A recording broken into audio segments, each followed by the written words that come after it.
Yo. Oh, okay. Camera's not focused. That's weird. What? How did that happen? Well, let's try fixing this. How do we do? Focus, auto. Oh, there we go. Cool. All right, what's going on, everyone? Welcome to a special Tuesday stream. I don't usually stream on Tuesdays, although we'll see. Maybe I should start doing this more. What's going on, Sarsec and EPCat? What are these links we got here in chat? Justice, After Image. Awesome Possum 98. What's going on? Welcome to the stream. Yeah, we're gonna be doing a release party thing. So I'm gonna be live until midnight here. It's 8 p.m. right now, so we're just gonna wait up and see how it comes out. I don't know. Trying to build up some hype for this. I've been kind of like not slacking, but I could be doing a better job promoting it. But I guess I'll say in advance of when it drops, you can pre-save it. So if you type !EP in chat, you can pre-save the EP. It's just 3 tracks coming out tonight / tomorrow. Tweet it out so we can retweet. Yeah. I'm gonna do that. Share in Discord. Yeah. I'm gonna blast off here in a second. Let me type here. Release party special stream. I'm doing my little Twitch stories and all that. Midnight release party special stream. And we'll do blue for that one.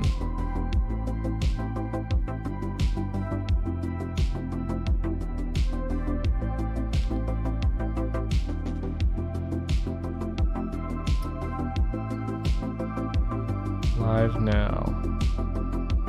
Cool. Yeah, hope you guys are having a good Tuesday here.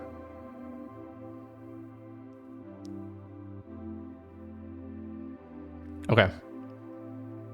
Live now. Cool. We'll put in a little emote on there.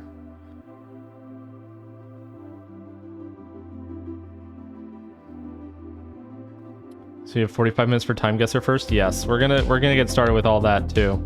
Don't worry about that. Yeah, let me just post this. Okay, cool. Yeah. Oh, what the? Suddenly Hassan started playing on my phone. It's because of this stupid Twitch app. I hate this app so much. They redid it and now it just auto plays like a TikTok feed. It's so annoying. Yeah, let me also tweet out that I'm live. Let's get started with like the games and stuff here. But first, !EP.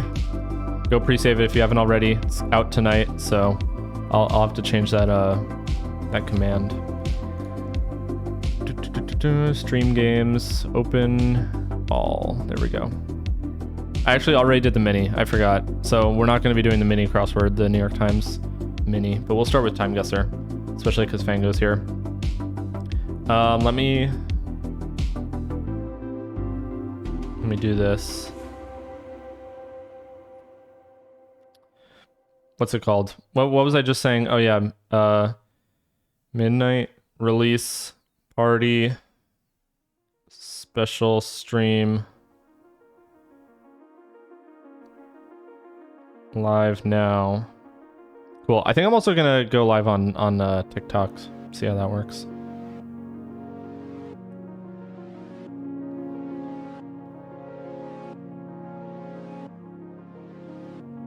Doing a midnight release party stream. Doing a special live now. And then, you know, I'm not even gonna try posting the where can I pirate it? Okay, chill. Damn. What you can do is, if you do not want to see ads, you can subscribe on here. You get access to the exclusive updates channel on my Discord. And also on my Discord, if you type !Discord, you can join on there and buy music on there directly. So, pretty cool stuff going on there. Let me just do... That's a Megaphonics W right there. Yo, thank you for the sub, Sarsek, and 100 bits from Young Furby. Is that a shirt with your initials? Definitely a power move. Oh yeah, no, this is I almost said SG Lewis. It's Sam Gellatry. I listen to a lot of SG artists. I realized this. There's Sam Gellatry, there's SG Lewis, there's well, I like to eat Sweet Green, so lots of SGs going on, but yeah. It's Sam Gellatry. Also, ignore my posture. My posture is awful. I have like a super curved back. Yeah, I gotta work on that. But anyways, here's the tweet. Here's the posture check. There we go. There's a tweet. Make sure you like, retweet, etc. And why don't we just get started? Honestly, why don't we get right into it? Yeah, Sam Gellatry is great. Okay, so for those who haven't already done so, pre-save here. Oh, I was like, what is that? It's OBS. Okay, pre-save here to pre-save my new EP. I'm probably gonna actually, you know what? Let me go live on TikTok right now. Let me just do it. Go live. Special EP release party stream. Cool, cool, cool. And I think there should be sound on there. Okay, cool. Yeah. Neat. So, and it should auto switch. Perfect. Yeah, exclamation point EP in chat if you want to see, if you want to pre-save that for tonight. We're going to be doing a little release party here in a little bit. And why don't we just get started with the... Wait, this isn't what I want. Okay, sorry. I'm like... so scatterbrained right now. Okay. Let's do it. Let's get right into it. We're starting with Time Guesser. Here we go. Let's do the daily. So, I mean, is this... Okay. This is definitely... It's obviously it's going to be somewhere over here. I just need to figure out which country. Der Trumpf, we're knocked. Okay, so I'm pretty sure that's German. But let's see if we can identify anything from like the itineraries here. Well, let's look over here. Something, something. Ja. Okay. I'm gonna guess this is just... I'm gonna guess this is somewhere in Germany. It's not Schnellzug Intercity. Okay, so these are probably the train names.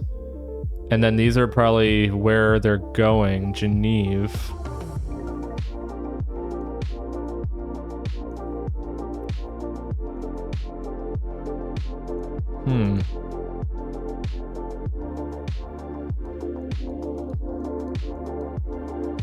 Okay, I'm a little no help. Yeah, okay. Oh, Jesus. Why am I so bad at this? This is like embarrassing at this point.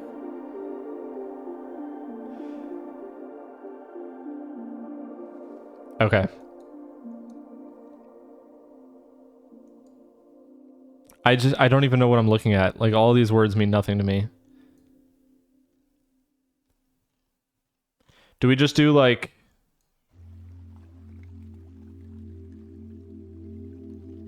Do we just do like Berlin or something? And just guess that this is like a major Berlin thing. What level was this pick? Oh, this is just the daily. I don't know what I don't know like what. I don't think there's a level to it. Do we just guess here? I mean, honestly, at this point, do we just guess here? I'm gonna try this out. What year? Let's see. This looks like it's probably 90s. Either 90s or 80s. It's a little grainy, so I'm leaning towards... let me just make sure that TikTok... Okay, there. I'm leaning towards... what is it? 80s. Late 80s. How about like 1989? Let's try that. 1989. 1987. And it's in Zurich. Yeah. Wait, but... What? Oh my god, okay. It's all Swiss cities and Zurich isn't listed as any other destination, so... Those are Swiss cities? I didn't even know... How do you know Swiss cities? I don't know any of those cities. Zug. Oh, well, there's Zug. Okay. Basel, Bern, Geneva. Yeah, okay. Well, the problem is I don't know exactly where Geneva is, but I zoomed in and it didn't show up, so I'm like... It kind of like gaslit me into thinking that Geneva isn't in Switzerland for some reason. I don't know why. They're on the map. Geneva isn't on here. I zoomed in and I specifically was looking for Geneva. Where in... Geneva's the bottom left? Oh my god. Oh. Okay. It's like the tiny little part. I didn't even notice that. Okay. See, I don't know my European stuff. Anyways, okay, so that's the location. Let's see. Kodachrome photo of Zurich train station in the late 80s. This is how we learn. Yeah, but like I don't know. I never end up learning. Also, there's a meeting point in the corner of the photo, but the game listed the spot several meters away from the meeting point. So they can we have 2 points. Wait, what? You lost 2 points for that? That's crazy. Yeah, it's a cool photo. Okay, 86-31 for the first round. That's not too bad. I thought I clicked next round. Okay, whatever. Okay, this is obviously a movie. What movie is that? I have no idea what movie that is. But based on the geography, is it like somewhere just like... Is it just like over here somewhere in like Colorado or whatever? Extras for Lord of the Rings. Well, that's what I was... Yeah. No Elp. Okay, it's almost definitely not here, but I'm just gonna guess it anyways. There's a part over here in Colorado that's like along a river that I was driving along. And it was like really nice. Wait, where is it? It's like, it's almost definitely not here. It's probably somewhere in like some other location. But there was like a really beautiful place. I'm trying to remember where it was. Denver? Was it like over here?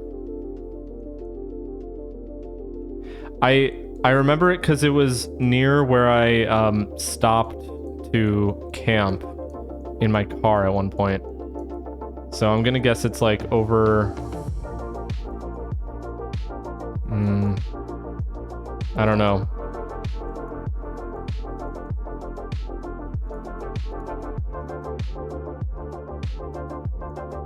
I'm gonna guess like somewhere over here.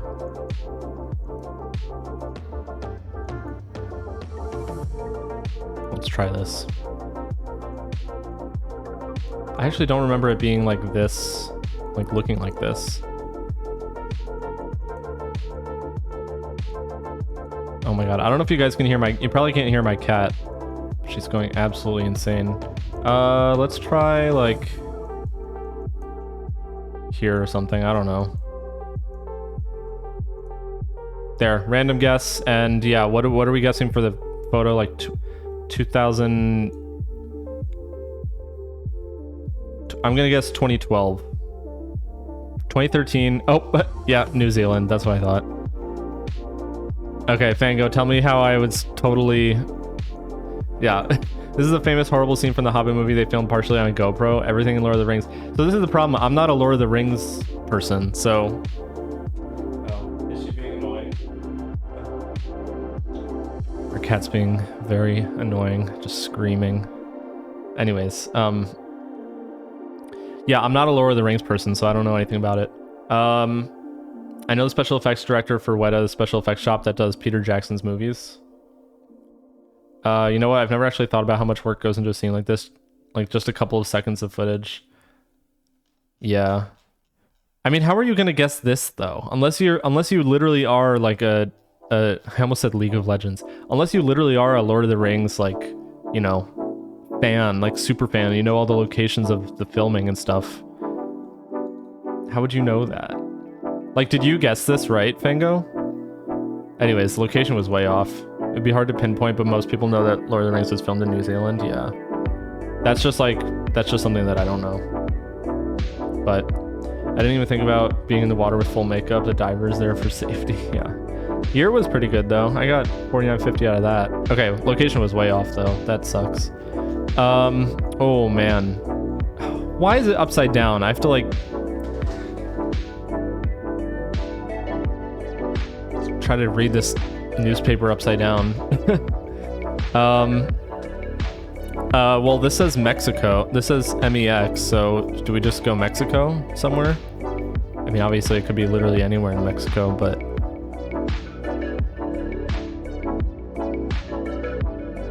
I can't even... Is there a way that I can, like, open... No. I wish I could, like, open this and, like, rotate it. So I can read the damn... Wait, I have an idea. I have an idea. Okay, watch this.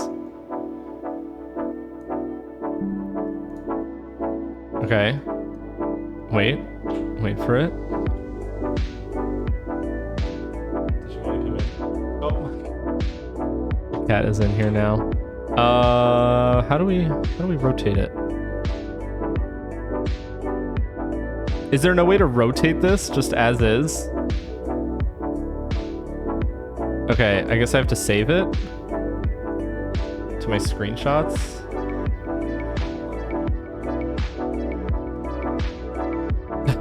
It's like the stupidest. It already exists. Oh, okay, wait. Windows, yeah, I know. Windows is not the greatest for this kind of thing, unfortunately. Okay, here we go. I have to rant about something. I think I've tweeted about this before, but my biggest rant about Windows is that in order to so you know how if you record a video on your phone, or there's a button that said edit in Paint. Oh, I probably could have done that. You're right.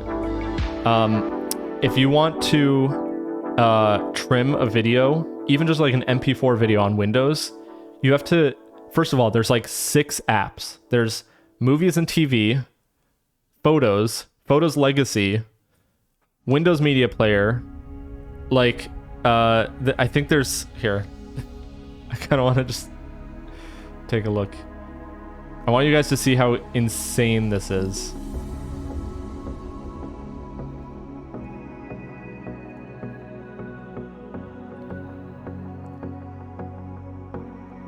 Okay, wait.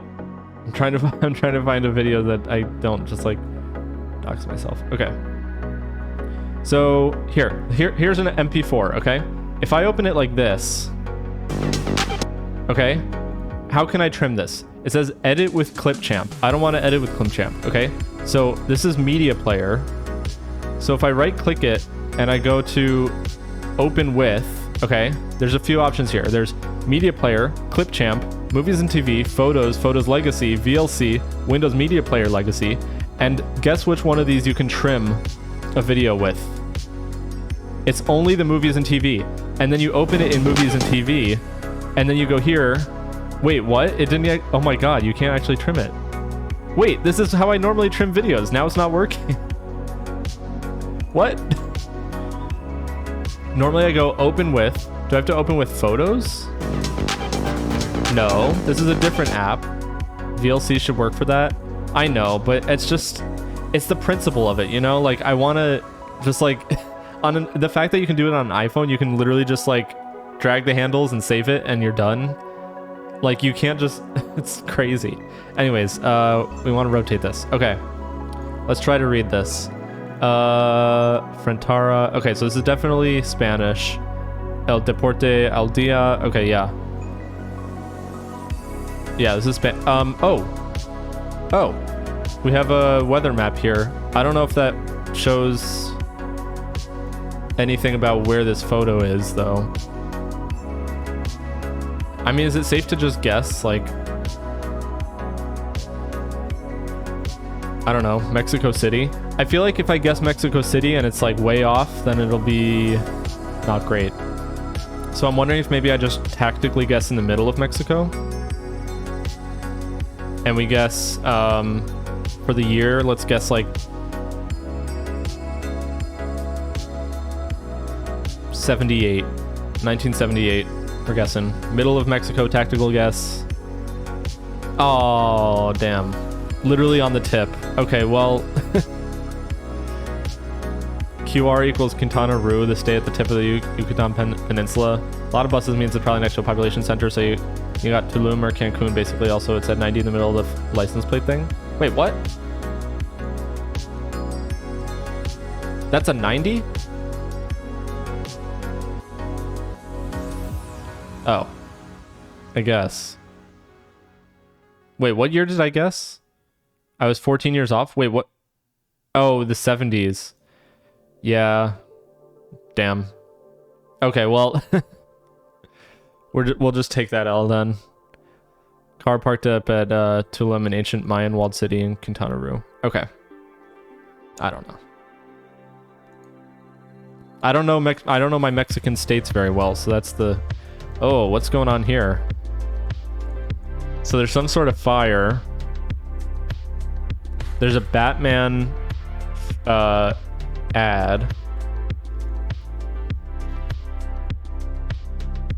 Okay, there's an A with a thing on it, which I think means that we're in Sweden, right? Yeah, I mean, this sign definitely indicates Sweden. Do we just go Stockholm? Let's see. Let's see if there's anything we can get out of here. This is kind of crazy. How are they just like carrying it like this? Insatsleder? I don't know if that's Swedish for something or if that's the name of where it is. Something Skog at the end. Let's see if we can find anything.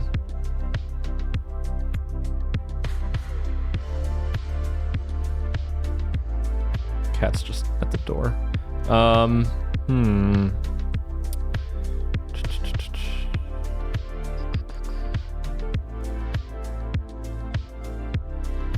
Probably not going to be super north.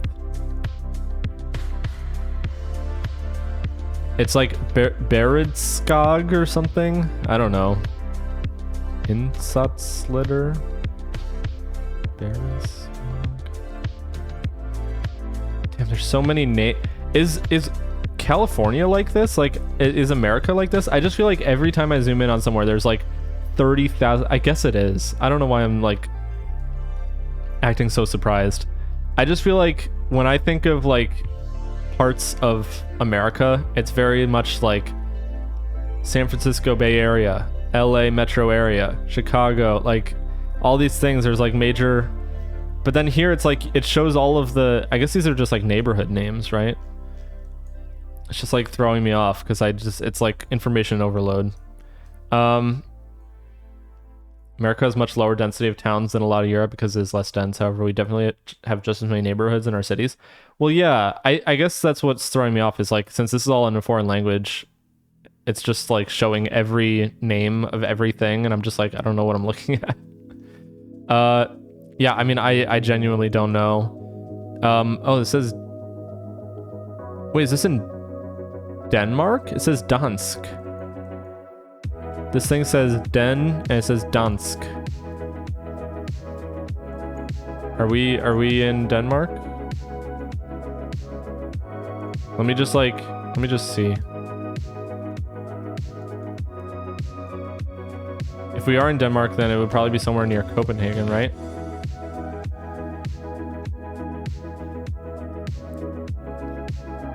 But I thought like SK and like that kind of stuff is very much that's very much a Swedish thing. I don't know. Example, look at Arizona versus England. Motherfuckers have way too many towns in England. Yeah. Okay, hold on. I have to let the cat out of the room. Hold on.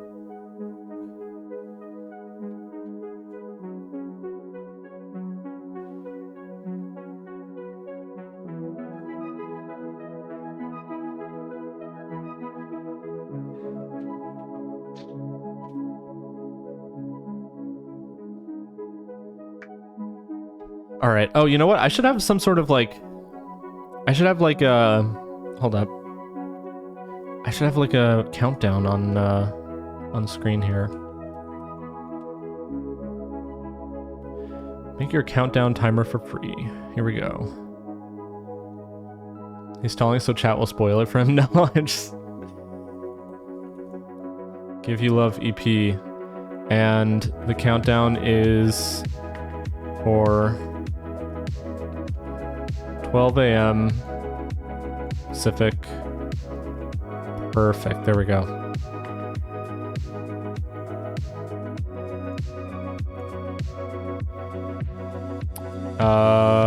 What do we want? Days? No. Okay, there we go. Make countdown. And now if we do... Let me try this. Let me try adding like a browser source.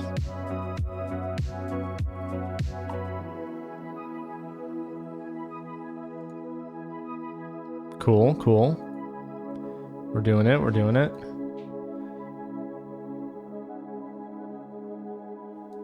Okay.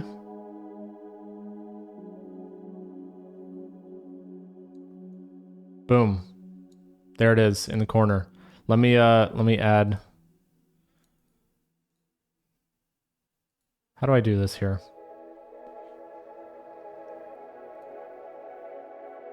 Okay, hold on. I have to do an OBS thing here. Blah, blah, blah, blah, blah. Okay.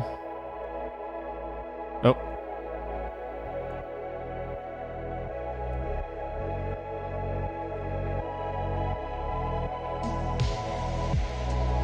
Okay, there we go. I think we figured it out. Let me just do transform center horizontally. Perfect. There we go.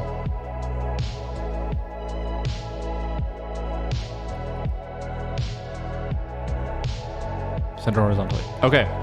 It should be working, right? It's in the corner there. How does it look? Looks pretty good. All right. Yeah, this is embarrassing. I'm gonna go with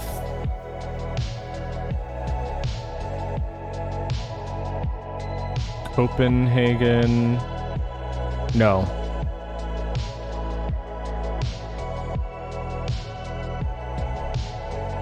Is it Malmo?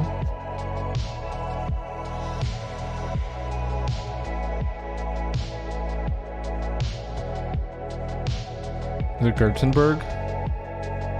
Gothenburg? How do you pronounce that?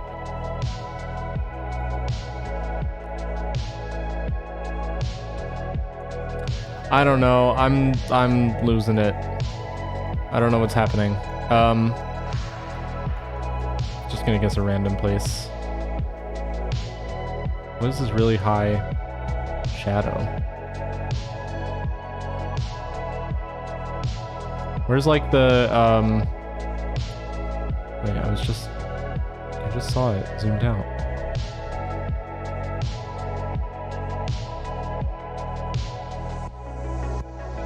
Where's like the... It's not showing me any of like the monuments or anything.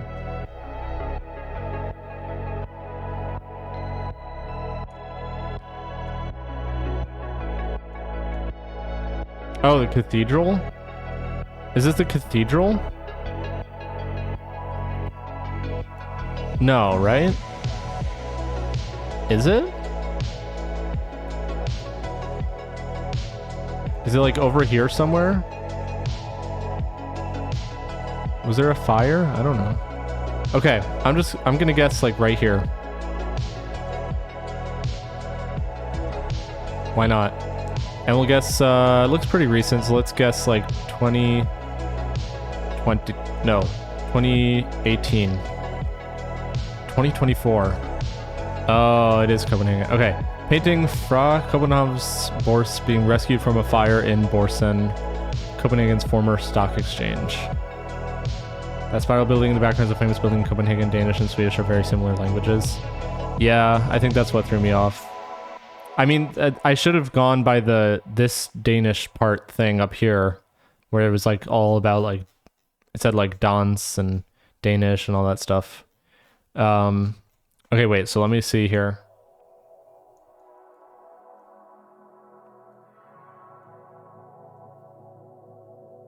Oh, so it's looking up this way.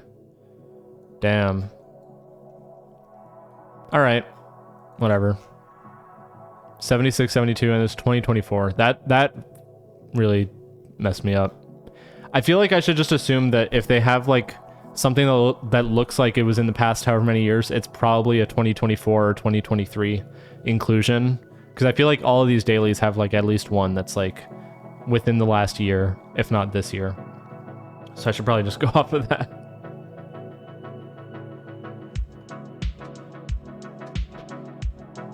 Anyways, let me check my Discord real quick actually. I want to make sure that oh sweet, it did go live on TikTok. Nice.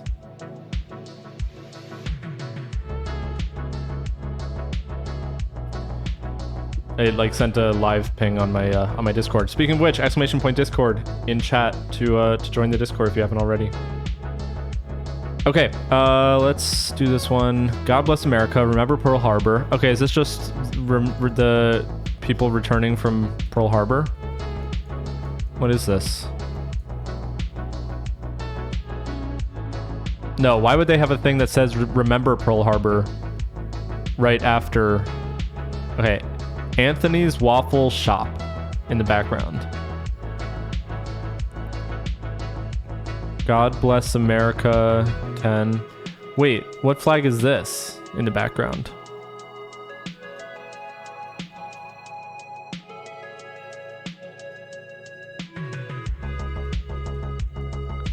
Is this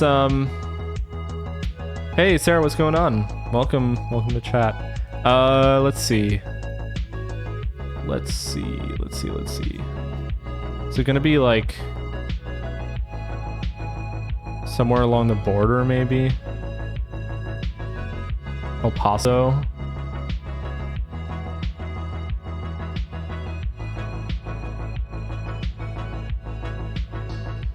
I don't know, like...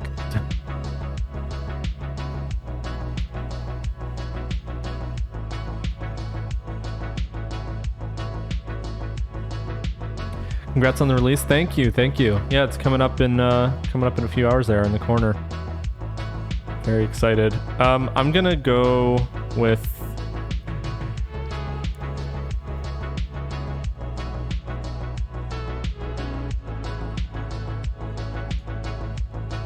I don't know. I'm just gonna go a random place in El Paso.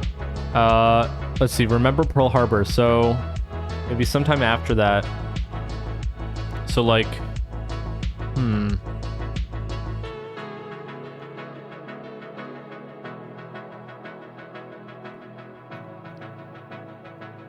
I don't know, 1952. Let's just guess randomly. 1942.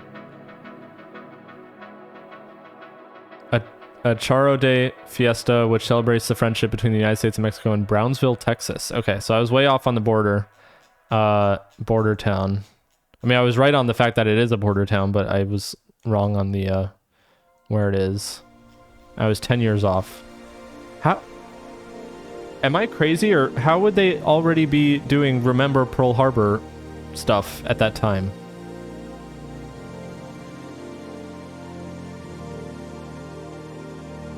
It was literally the year after Remember Pearl Harbor. Like,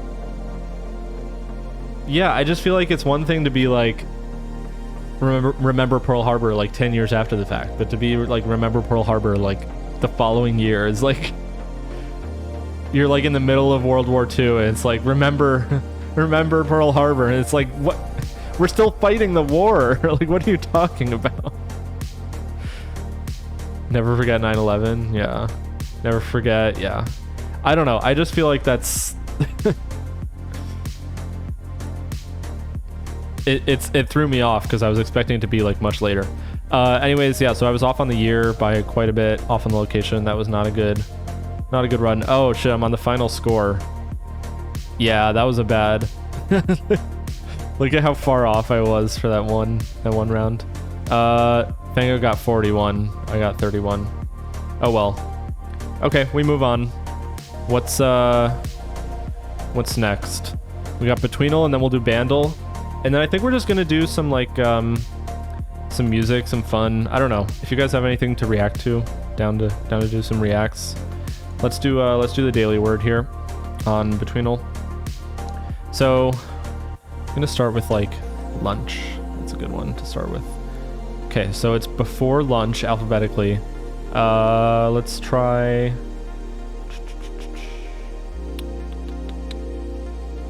like font.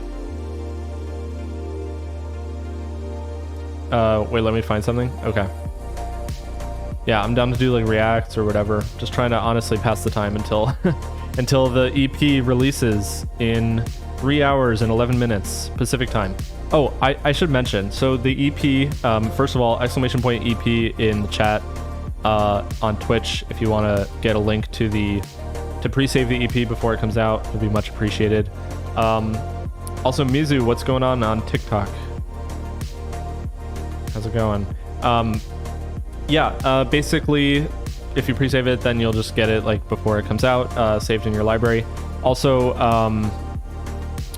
I think it comes out midnight local time for wherever you are. So if you're on the East Coast, it'll be out in what, 10 minutes? Wait, not, yeah. If you're on the East Coast, it'll be out in 10 minutes. And if you're in the Midwest, it'll be out in a little over an hour. So here, wait, I have an idea.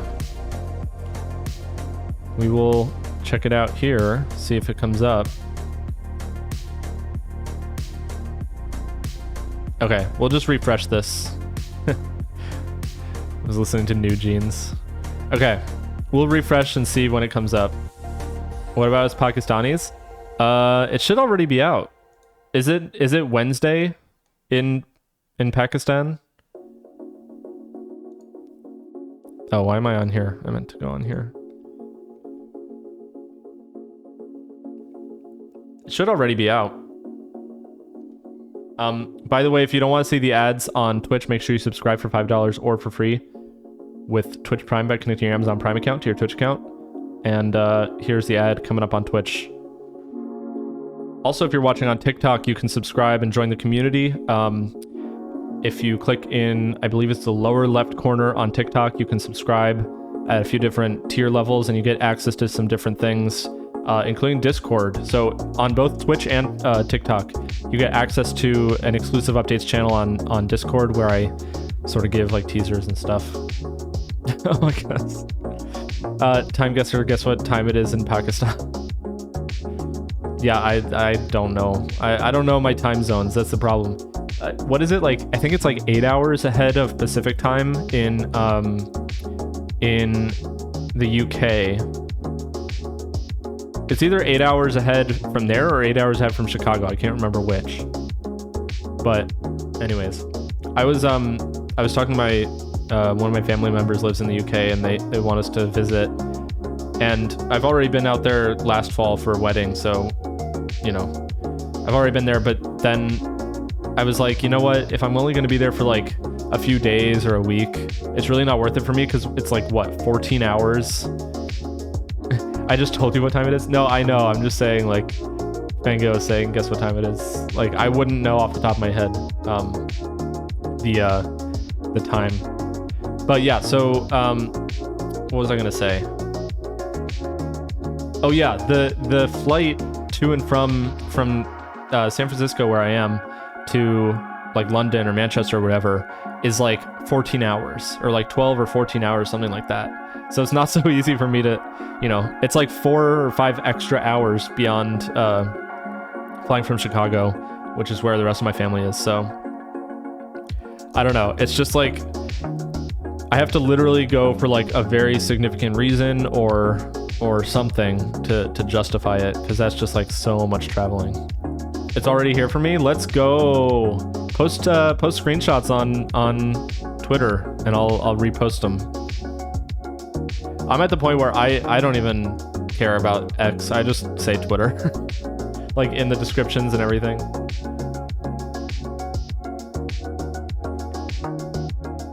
Trying to see if it's out on YouTube.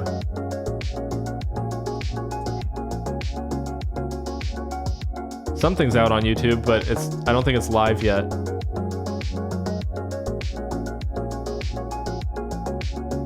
We refuse to acknowledge Twitter's name change, yeah.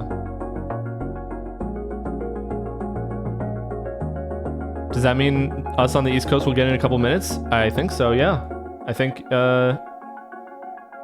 7 minutes from now.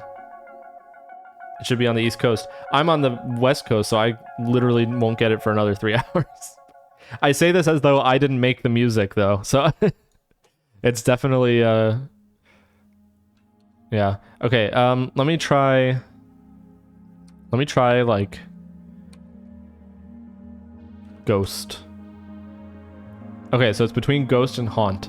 Wait, why did I guess Haunt and then Ghost? I didn't even think about that. We got a theme going here. That would be cool if you had to like guess like a theme for each word. Like stick to a theme. But anyways, Ghost and Haunt. What's in between Ghost and Haunt? Guard? No, yeah, I figured it would probably be down there. Gourd. Nope. It's somewhere in between Ghost and Gourd. All right, wait. I think we got some. I think we got our first testimonial on the EP. Let's check it out. Let's go. There it is. Megaphonics, the new EP is out. Let's fucking go. Yeah, so 3 tracks for those of you who don't know. About 12 minutes of music. It's gonna be a good time. I honestly, I think I've talked about this before, but I used to basically release like one song at a time because I would only be able to focus on one song at a time. Yeah, so just being able to do 3 tracks at once and put them all out there is really cool. I like it. Also, there should be like cool like visualizers and stuff for the tracks if you look on mobile. Get fucked all Americans. Okay, I have to watch my mouth because I don't know if you're allowed to swear on TikTok Live. I feel like you're not. That would be bad. Well, anyways, yeah, so cool. It's out in some regions of the world. Let's go back to here. I'll play it at some point, also on stream, so. Let's see, Glide. Is that it? Okay, no, it's not Glide. TikTokers are always using alternate words for stuff, yeah. Yeah. It's so, like, the thing about TikTok, getting around the rules and stuff on TikTok, I feel like it's not, like a guaranteed thing that you'll get censored or whatever if you use certain words, but it's definitely, like, you're definitely rolling the dice if you use certain words on TikTok, but I don't know. Okay, let's see, somewhere between Glide and Gourd. I don't know why I guessed Gourd. That's a random word. Gnome? Nope. Okay. So it's definitely starts with GL. Glued? No. Just use uwu language. I'm 28 years old. I will not be doing that. Okay, glide and glued. What's in between glide and glued? I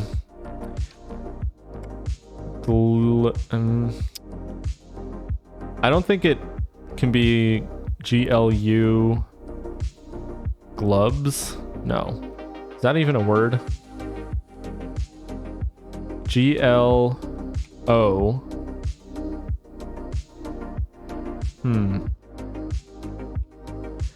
Glowy? Oh, isn't that a... Aren't you not supposed to... Isn't that like a... Wait.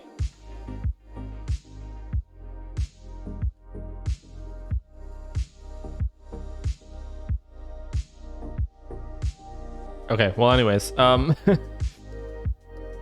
who will know besides us? Well, the TikTok viewers will know, and we got some TikTok viewers. What's going on? If you guys are enjoying the stream, by the way, if you're on TikTok, make sure to follow. And also, if you really like the stream, give it a like. And also in the bottom left corner, there's subscriptions, so you can join the community and join the exclusive updates channel on Discord, which is exclusive for subscribers on both Twitch and TikTok. So if you really like that, you can go check that out. Yeah.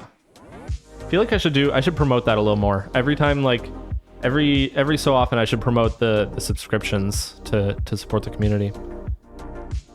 Also, if you do join the Discord, there's a separate thing over on Discord where you can join and get access to like early music and unreleased music and stuff like that. So, yeah. Anyways, okay, glows. No. It's definitely gloat. Is it that? Nope. Okay, we're on guess 11 out of 14, so we got to get it soon here. GLO glory? Ah, there it is. Okay, we got it. Got it in 11 tries. Okay, cool. Let's move on then. Okay, we're gonna do the Bandle here. Bandle released in 2015, 1.6 billion views, and it's hard. You know, I hate these ones because it always gives you like a false sense of security. Let's boost this up a little bit. Let's see if we can do this. Drums plus sound effect plus bass. Released in 2015. So let me like put myself in 2015. Okay. 1.6 billion. Let's see.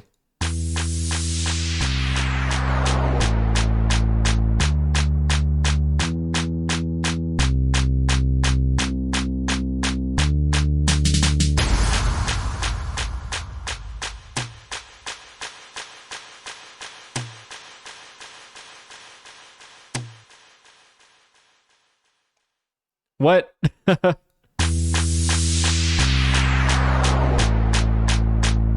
It's not, my first thought with the claps was that it's, high hopes, you know, gotta have high hopes for a living. But I don't think that's it. Why is it, it's like fading out at the end. Okay, I have no clue. 2015... I mean, could it be? No. Okay. Whatever. We threw away that guess. Let's do synth 1, 2, and 3.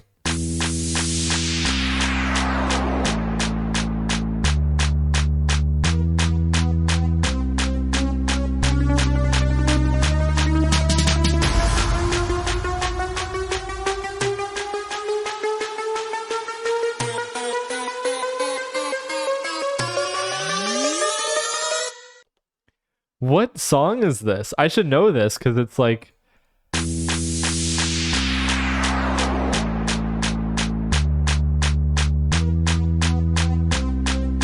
It definitely sounds like it's something I should know, but...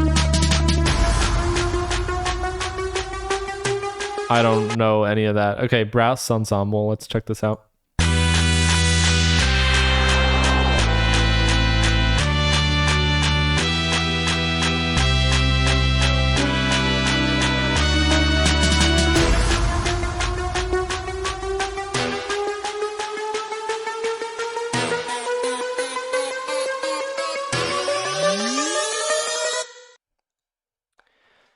Like, what? Do you guys have any idea? I'm not. I honestly, at this point, I'm like, I don't know. Let's do backing vocals. Let's check this out.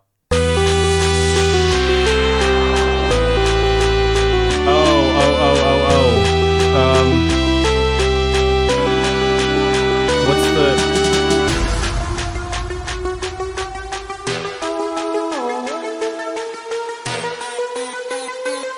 It's not Lean On. It's not DJ Snake, is it? Because it's not Let Me Love You, and it's not Lean On. I don't think it's Lean On, right? I don't think I listened to any new music between 2014 and 2020. Okay. Damn, this is hard. Why is this so hard?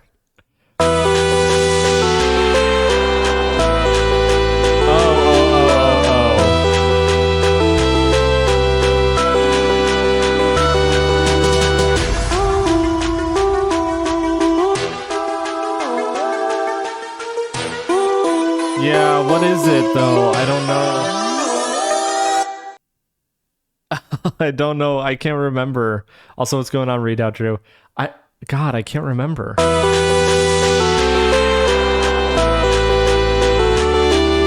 I can't remember the words.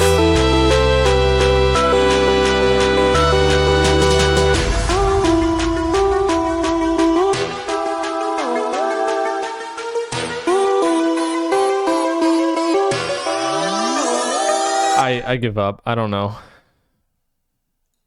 Hello, mother. Hi. What?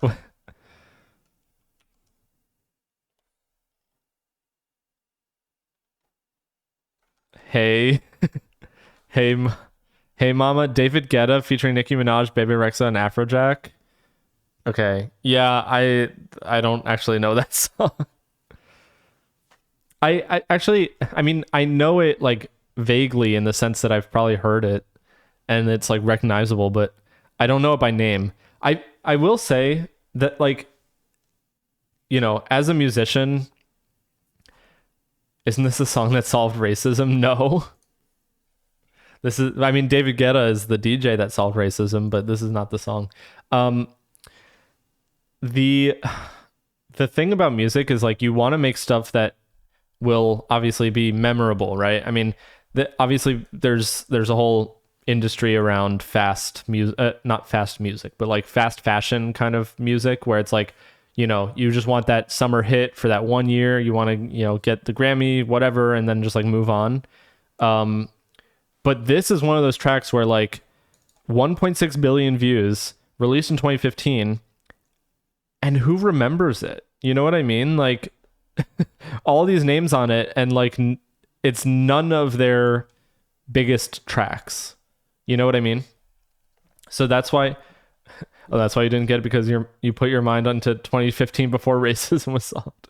I literally only remember "Hey Mama," no other parts of the song. Yeah, those are the words that I couldn't remember. That's the problem. If you don't remember the words, like, there's no way I was gonna guess it was David Guetta, Afrojack, you know. But yeah, oh, so stupid. Anyways, yeah, I mean, I guess that's probably as good a segue as ever to get into here, into FL Studio, where we can just like play some stuff. For the next 3 hours, I'm probably just gonna like play around with some project files. Oh, there was this one really cool one that I would love to work on that I got. I found in my project files folder that's like 10 years old or something. I think this is from 2013. Actually, this is gonna be weird. I might have to reset this. Oh, you gave me a video to react? Wait, you did? You sent it? I don't remember you sending. Oh, here. This nerdy teen is the FBI's most wanted hacker. Across the world. Dylan Wheeler. Okay, we'll watch this. I feel like I've seen / heard about this, but we'll watch it.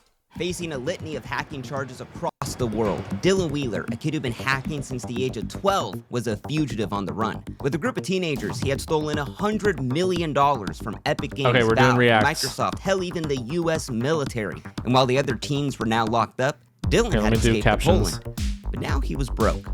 But from a group of guys he had just met, he had heard the security cameras at the local Polish This is the bank wrong break. one.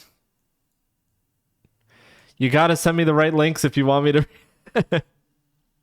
No, I'm just joking.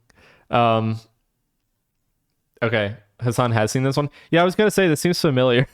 I definitely remember watching something about this one, America's Dumbest Heist. Thank you to SimpliSafe for sponsoring this video. Okay, also, is this gonna get me banned off of TikTok if I watch this? I gotta be careful.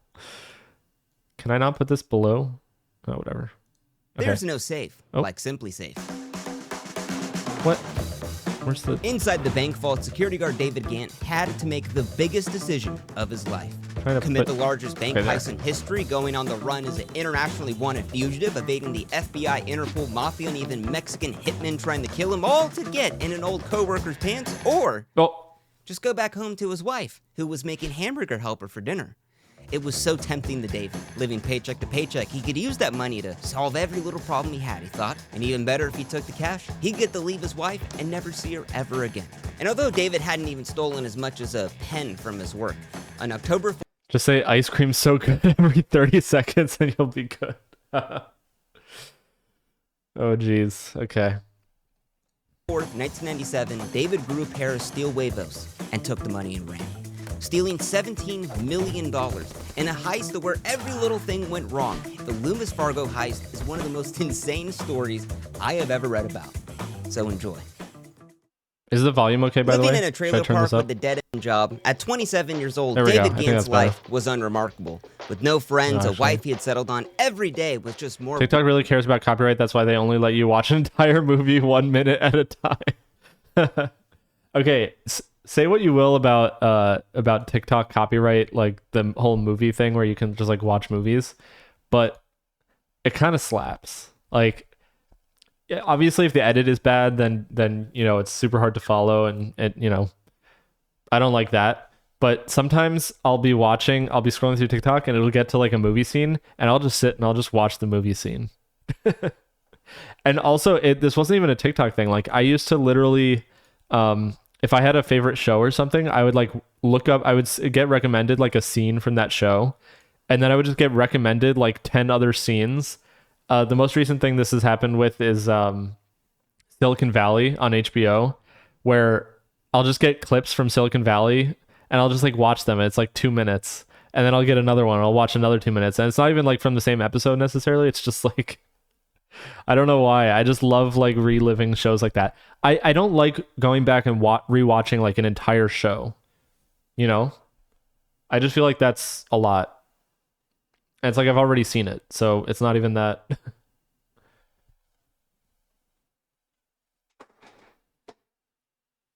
It's not even that like unexpected.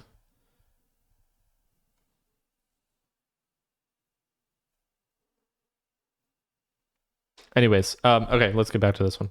boring than the last. While he was surrounded by millions as an armed guard for Loomis Fargo, he only made $8 an hour. And with no benefits or pensions, everyone there joked about robbing the place just to get their retirement pay. And then one day someone actually did. Philip Johnson, a Loomis employee out of Florida, stole $20 million while closing a shift. He shackled and kidnapped his coworkers, cleaned out the bank vault, and went on the run to Mexico. And it got David thinking, how the hell would he pull off a heist? Now, David had never been a criminal, but he loved true crime. If he really wanted to, he I'll could be honest, outwit I'm not the on FBI, TikTok. he thought. But fantasies of life on the It's- run felt it's like an buying interesting the winning place. lottery ticket. You know What's it up, ain't gonna TikTok happen, viewers? but it's always fun to dream. But as the manhunt for Philip Johnson turned up nothing for months, it looked like he was gonna be the next DB Cooper, but with $20 million.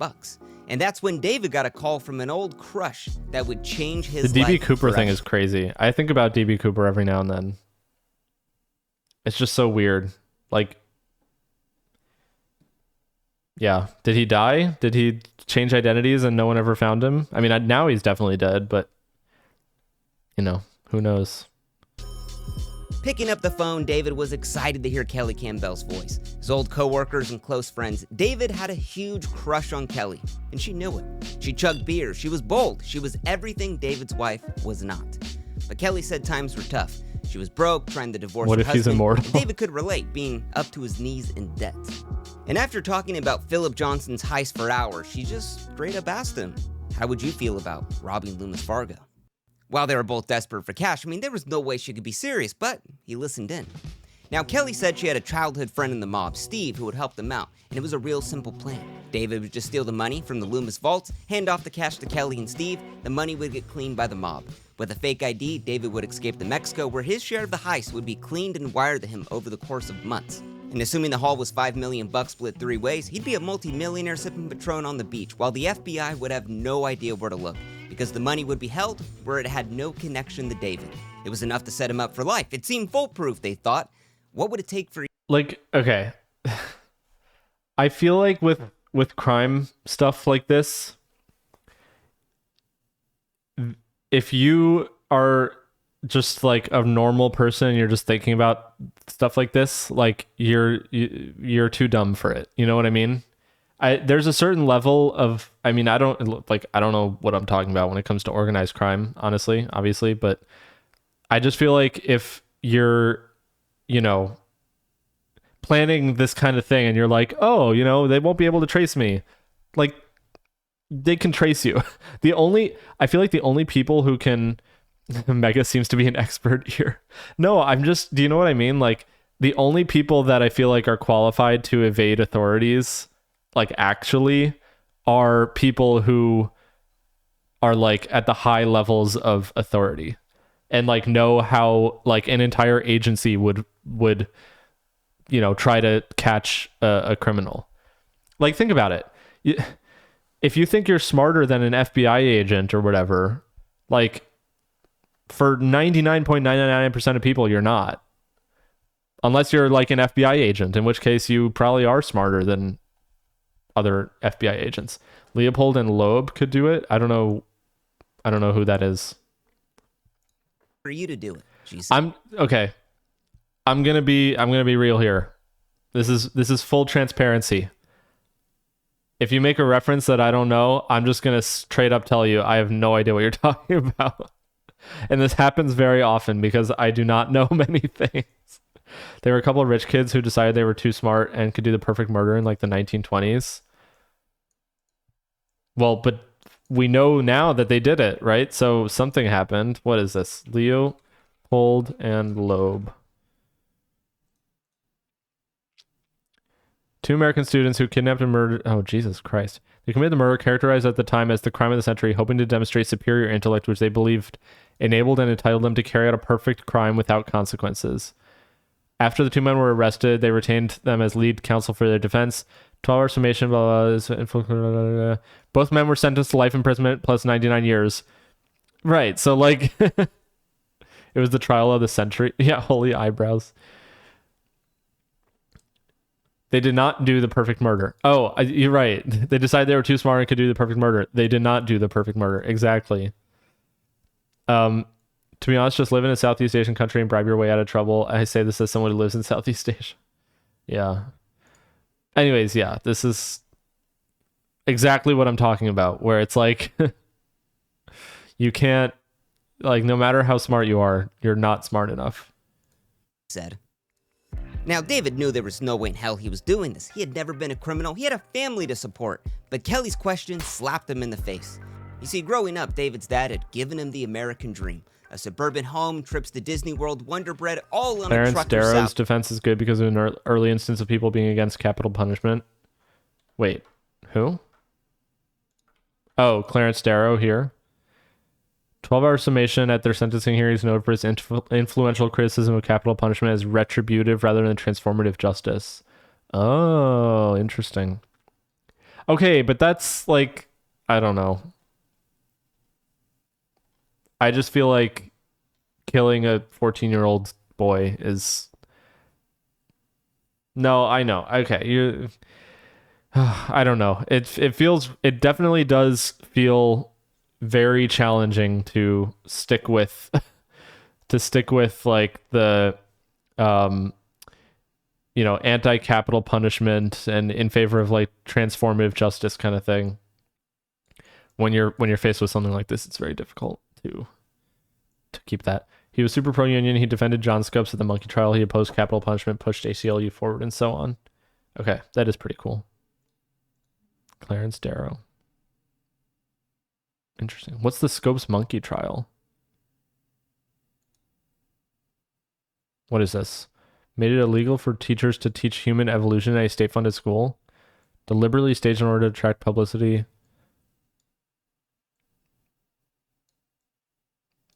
What? Inherit the Wind is a movie about it? Oh, yeah. I remember this. Okay, the reason I remember this is because I think you say that there's a movie about it. I think at some point I saw a clip from that movie on TikTok. I think that's why I remember this. Oh, geez. Inherit the Wind was made into a 1960 film. Oh, no, maybe it was something else. Also, has anyone else noticed this? On some Wikipedia articles, you can like change the size of the... I don't know what this is. It's this new thing on the side. It's weird. Anyways, we'll get back to this one. But as an Army vet with no degree, God, this stream is so... You guys have a willing participant in terms of changing subjects and going on tangents. You have a willing participant here. The got was a minimum wage dead-end security job. Working 80 hours a week for $8 an hour, he didn't even have a life outside of work. What year is this? At 27 years old, he could barely afford rent on a broken-down mobile home. And once he figured it would take him 30 years to pay the minimum payments on his credit card, David wanted out of the system. Robbing Loomis Fargo could set him up for... Oh, dude, I have to just do this stupid thing. The TikTok live thing is so annoying. It like makes you re-authenticate when you're but live. At the cost of never seeing... Although it's funny because I feel like they do that because they want to combat the people that pretend to like sleep when they're on live. It's this weird thing on TikTok. I don't know, but a weird thing on Twitch too actually is that every so often the streamer will run ads. So if you don't want to see the ads, you just have to subscribe for $5 or for free with Amazon Prime by connecting your Amazon Prime account to your Twitch account. Twitch Prime rather. $5 or for free subscription, and you can avoid the ads, which are coming up soon. We had to read the play Inherit the Wind in high school. Anyone he knew in this life ever again. After vanishing for 5 months, Philip Johnson slipped up from one little mistake. On a bus ride from Mexico back to the States, Philip Johnson, using a fake ID, somehow alerted that was a good segue, I think. Who said she could smell the fear on Philip's sweat. When she found the stolen cash and his fake ID in his bag, Philip Johnson's dreams of being the next D.B. Cooper were totally done. Now, with the news of his capture, David met with Kelly to just call off the heist. It wasn't worth it. Philip was looking at life in prison, and even if their plan worked out with the mafia's help, David would never see anyone he knew ever again. He would be a millionaire, alone in Mexico. Kelly kisses him on the lips and says, "I'll go to Mexico with you. I'll leave my husband, you leave your wife, and we can live our lives together." For 2 years, he had dreamed of kissing her, and it sealed the deal. This heist wasn't about money now. He would get the girl, too. Let's rob this joint. Squealing with joy, Kelly said the logistics would be worked out with Steve and the Mafia, and David was going to drop his entire life, never seeing anyone he knew ever again, to live in a third world country as a wanted fugitive, all to get in an old co-worker's pants, all based off of one kiss, and trusted that Steve, a man David had never met and was in the mob, would send him his fair share down to Mexico. That's how desperate David was. It all begins on Saturday, October 4th, 1997. Telling his wife he'd be home late, David heads off to work, knowing it would be the last time he would see her ever again. On the drive over, the song Take the Money and Run plays on the radio, and for David, it was a sign from God. Now, October 4th was not a random date. That night, David was closing with the trainee who didn't know any of the security so when was this? 1997? Okay, I'll pull this up, but I don't want to get spoilers. calls. Damn, this is a long video. Locks, vaults, alarms, which was Okay, huge, we'll watch it. because when Philip Johnson robbed Loomis, well, he had to shackle and kidnap his coworkers because, they knew what the hell he was doing. And that kidnapping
break room, while David's helping set up one of the biggest cash That was robberies in the United most Megaphonics coded tangent ever.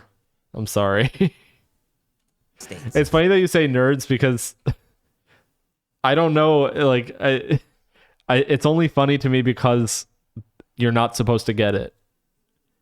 If it was anything related to like actually getting it, like an inside joke about like nerds or engineers or whatever, like I wouldn't find it funny because I'm not I'm not an engineer. In the break room, Sociology while major. David's helping set Yeah, up one music of the major biggest right cash here. robberies in the United States. At 6 p.m., the two clock out, and smoking a cig, he watches the new hire head off home. And across the street, he winks at Kelly and three men parked in their car and heads back in to do the heist. Inside the vault, David knew the second he put that first stack of cash into his van, there was no going back. Whether he stole $1,000 or $1 million, he was gonna give either way. So why not go hard?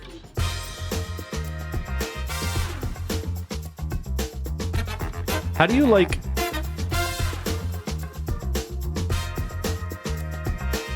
2 hours later, the safe was empty, and now 2,700 pounds of cash, a literal ton, was in the back of the van. Smoking a cig in his boss's chair, he grabbed the 2 surveillance tapes that had recorded the entire robbery, locked the vault on a 3-day timer, and stole over 200 keys to the place. But as he starts up the van, loaded with millions of dollars for his final escape, there was one little detail he had missed. Ooh. Double checking the batteries in the gate opener. I mean, Oh. honestly, a detail I would have missed. After screwing with the door for 30 minutes in a literal bank robbery, one of Steve's goons finally helped muscle the door open, and now phase 1 was complete. They had the cash. And across the street in her car, Kelly blew David a kiss, and that was all he needed to know that this crazy plan was gonna work. At a private parking lot 2 miles west, David pulled up to see Steve's goons in a van loaded with blue plastic barrels, handing the keys off to the goons, aka the made men. The money was now in the mafia's hands, and they told him the payments would come as they promised. Taking 25 grand for himself, Kelly drove David down to the airport for his final escape. Well, now the goons had the task of moving a literal ton of cash from the Loomis van into these blue plastic barrels. Now this had to be done fast. It's in a parking lot. They're in a bank robbery. But there's one little problem. See, David was already gone, and he'd given them a ring of 200 keys and just didn't tell him which one opened up the van. So for 20 minutes, they're trying each key. They're freaking out. They start trying to break the bulletproof glass, and then finally, the last key works 20 minutes later. Making up for lost time, the goons are moving the money to the barrels as fast as they can, and at the top of the barrel, they pour a little bit of dog food and put the cap on. Now, those barrels were crucial. Let's say they got pulled over in the van with the cash. Oh, officer, it's just barrels of dog food. It was genius, almost too genius. With 25 grand strapped to... Okay, if I'm a cop and I pull someone over and they're like, "Oh, yeah, I just have barrels of dog food." First of all, that's weird. Second of all, I'm still checking the barrels, and I'm not just checking the surface. I'm checking underneath.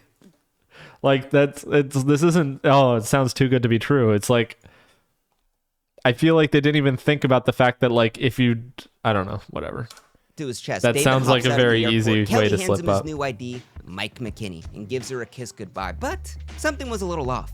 Now, David had assumed that Kelly, Steve, or the Mafia would buy him a plane ticket to leave. I mean, that's the least they could do, right? He had just robbed a literal bank. But no, they hadn't even checked the airport hours. It was fucking closed. What? And even worse, the closest airport with a flight to Mexico was a 5-hour drive away. But Kelly ain't got time to drive 5 hours, so she buys him a bus ticket to get to that airport so David could go buy his own flight to escape. The paper trail is crazy. So much paper trail. The country in this... Like, why wouldn't you just drive to Mexico at that point? I feel like barrels are for liquids, not dog food. Yeah. You don't understand. It's a different era. Or so you're saying cops do their job? Well, I'm just saying if I was a... Well, okay. Yeah, that's a good point. I was going to say if I was a cop, I would do XYZ differently, but I think that's the reason that I'm not a cop. The thing with, like, how cops, like, you know... people who are smart enough to be really good cops and like really, you know, do their due diligence and stuff like that, don't go into the profession. So it's like a self-selecting thing. This is why you aren't a cop. Yeah, exactly. Grand heist. And David, with rose-tinted glasses, thinks it's totally fine. As the barrels rolled into Steve's mobile home, the stench of grimy cash filled the trailer. Steve, Kelly, Steve's wife, Michelle, and the goons were going to count it all one by one. Now, they were expecting $5 million, but hours later as the sun rose, Michelle makes an announcement to everyone in the trailer. They had just counted $14 million, more money than any of them had ever seen in a lifetime. That's While everyone crazy. cheered and clapped, saying the things they were going to buy with their share of the fare, one of the goons screams, "We're going to get fucking caught," and darts out of the room. Now, Kelly thought this was a bit odd. Weren't these hardened mafiosos who had chopped off fingers and took people to swim with the fishies? Well, no one really knew it at the time, but Steve actually was not in the mafia. He just said that to freak people out. In reality, he was just like a small-time crook who wrote bad checks and watched Goodfellas one too many times. Steve's goons? Those were all kids he knew in high school. Mafia banks up north? That was his parents' house. But as long as people thought Steve was in the mafia, people wouldn't with him. But in celebration of a successful heist of $14 million, Steve took everyone to Denny's for grand slams and to give them the talk. Now, a heist this large is going to bring a lot of heat, probably a year, maybe even 2. Now, during this time, he would give everyone the cash as they needed, not wanted, while the rest of the money would be sent up to special banks the mafia owned to be cleaned. Now, when the heat died off within a year or 2, everyone would get their fair share of now cleaned money. But any big spending... What does it mean? This is something I don't know. The story will continue getting wilder, by the way. Yeah, I'm sure. This is what I don't know about this kind of thing. What is cleaning money? Is it just like... Because ultimately, there's still going to be a paper trail, right? Like, money is fungible, but it's not like if you steal money out of a bank... Well, actually, okay, I guess if it's cleaned, it means they can't trace the serial numbers on the bills. Have you watched Breaking Bad? Cleaning money is getting rid of the paper trail. Well, no, so I haven't watched Breaking Bad that much, but one scene I remember from Breaking Bad is when the guy is explaining the process about like what is it, like the laundromat or whatever, is like like you open a laundromat and then you just like the money in and money out and it's just whatever. But the point is like there's always going to be record of there being, you know what I mean? There's always going to be like a way that it, whether it's in or out, it's like a suspicious amount of money. Basically need a cash heavy business where tips are common. But like, what does it mean? Like, how are you going to clean like $14 million? I don't know. It just seems like someone's going to notice that there's $14 million in the mix that's not supposed to be there. They wanted to do had to be. Am I wrong? by I don't Steve. know. But You can't. apparently That's Steve part of the himself plot of Breaking Bad. Yeah. Well, but that's what I'm Exempt- saying. Like, why would anyone believe that that's part of like a working, like, oh, that's totally gonna work? from his own rule. Now, I've actually had a real life run-in with a burglar before. Okay. And I made a huge mistake. Now, as I'm getting ready for we're work, not doing ethical reacts per Fango Lives recommendation. We're skipping the As skipping the Loomis ethical employs a lot- reacts. You can, but you have to do it slowly, and you lose a lot of it. With enough enthusiasm, of course, with an attitude like yours, you'll never do that. Speaking of attitude, for those of you who have not already pre-saved Give You Love EP, second track on it is called Attitude. Just FYI. And it's out in 2.5 hours on the West Coast. Should already be out on the East Coast. Like imagine you find $5 million if you go out and buy 10 Lambos. People are like, huh, that's weird. But if you just buy a little more stuff than you normally would buy over the course of 20 years, then people don't notice. No, but that's what I'm saying. That's cleaning money. Cleaning money is just like taking money and like spending it slowly. That just sounds like saving money. That's just one part of it. Okay. Arrived that morning, something was off. The van was gone, the tapes were missing, the vault had been locked for 3 days. Now, remember those 2 surveillance tapes that David took with him that recorded the entire robbery? Well, Loomis also had 13 hidden cameras, aka they had recorded the entire thing anyways. And by noon, David Gant was the FBI's Wait, number actual one. screenshot? They had recorded the entire That's crazy. Whoa. thing anyways. That's wild. Okay. Can I say something? How is it that in 30 years we haven't progressed the quality of CCTV cameras? Like, this has as much fidelity and quality as Hassan was watching earlier, the tapes from the security cameras for the Hunter Biden thing, like the Hunter Biden case. There was like video of someone like getting the gun out of the dumpster and whatever and all this stuff. And that had like the exact same quality as this. Not exactly, but like very similar. It's like 30 years. Our cameras are so good, but like security cameras are still like, oh, can anyone help identify this guy? Like, what do you mean? That's like the one thing that I'm kind of like,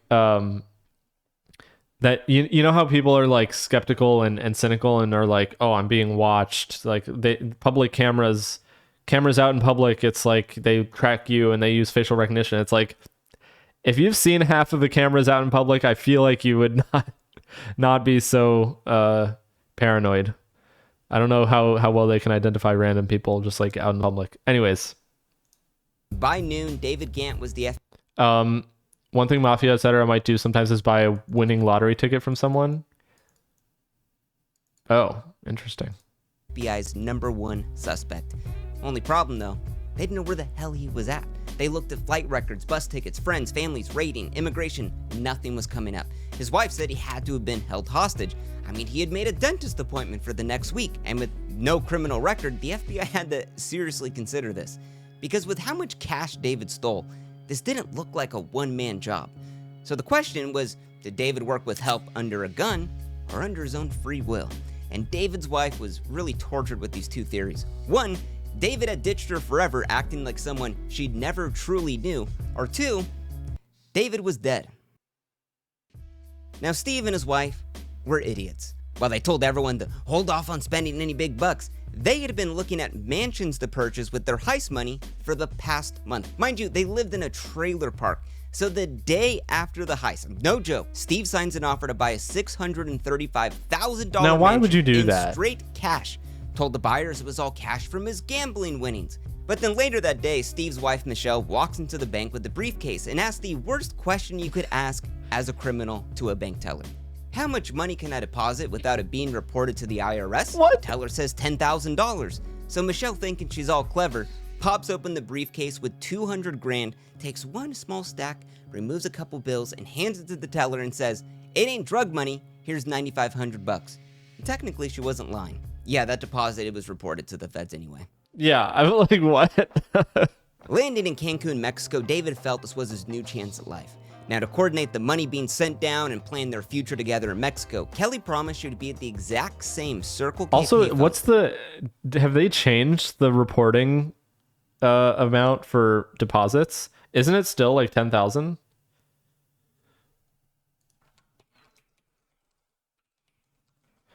Bank deposit limit IRS reporting. Must report cash deposits of more than $10,000 to the federal government. So it's literally not changed in 27 years of inflation. They haven't changed the number. I feel like that's kind of, well, actually, I guess there's no incentive for them to change the number, but I just feel like that's, you know what I mean? It's like one of those things that technically should be pegged to inflation, but whatever. Every Tuesday at 2 p.m. so David could call her while staying anonymous, back when payphones existed. Actually, yeah, that raises a good point. Like for things where it's like a lower limit of like you have to report things over a certain amount or whatever, there's no incentive to peg it to inflation because inflation goes up, which means that the line will be going down, which means worst case scenario, you just get more things being reported. But it's not like it's not like the IRS has any reason to be like, okay, we're pegging it to inflation. It's now 15,000. You know what I mean? But now with 25 grand burning a hole in his pocket, David Gant, or now known as Mike McKinney, had pulled off the heist of the century. He had to look. It would be pretty cool if dice. like we had some sort of like effort in the government to just like peg every single like piece of legislation, every single dollar amount in any sort of rule or law. Just like peg it to inflation, like every single one. That would be pretty cool. But that'll never happen. Hair pierced his ears, bought the pointiest python skin cowboy boots to blend in with the Mexican peoples, and to top it all off, a pair of Oakleys in 3 different colors. David in this new life was cool. He was kind of a dork, to be honest. I mean, let's be. But making up for lost time, having never been on vacation, he goes jet skiing, mine ruins, tacos, beers, beaches. Money was just no object to him. Right now, he couldn't wait for Kelly to come down. He daydreamed about their kids bragging on the playground about their badass dad who pulled off the heist of the century.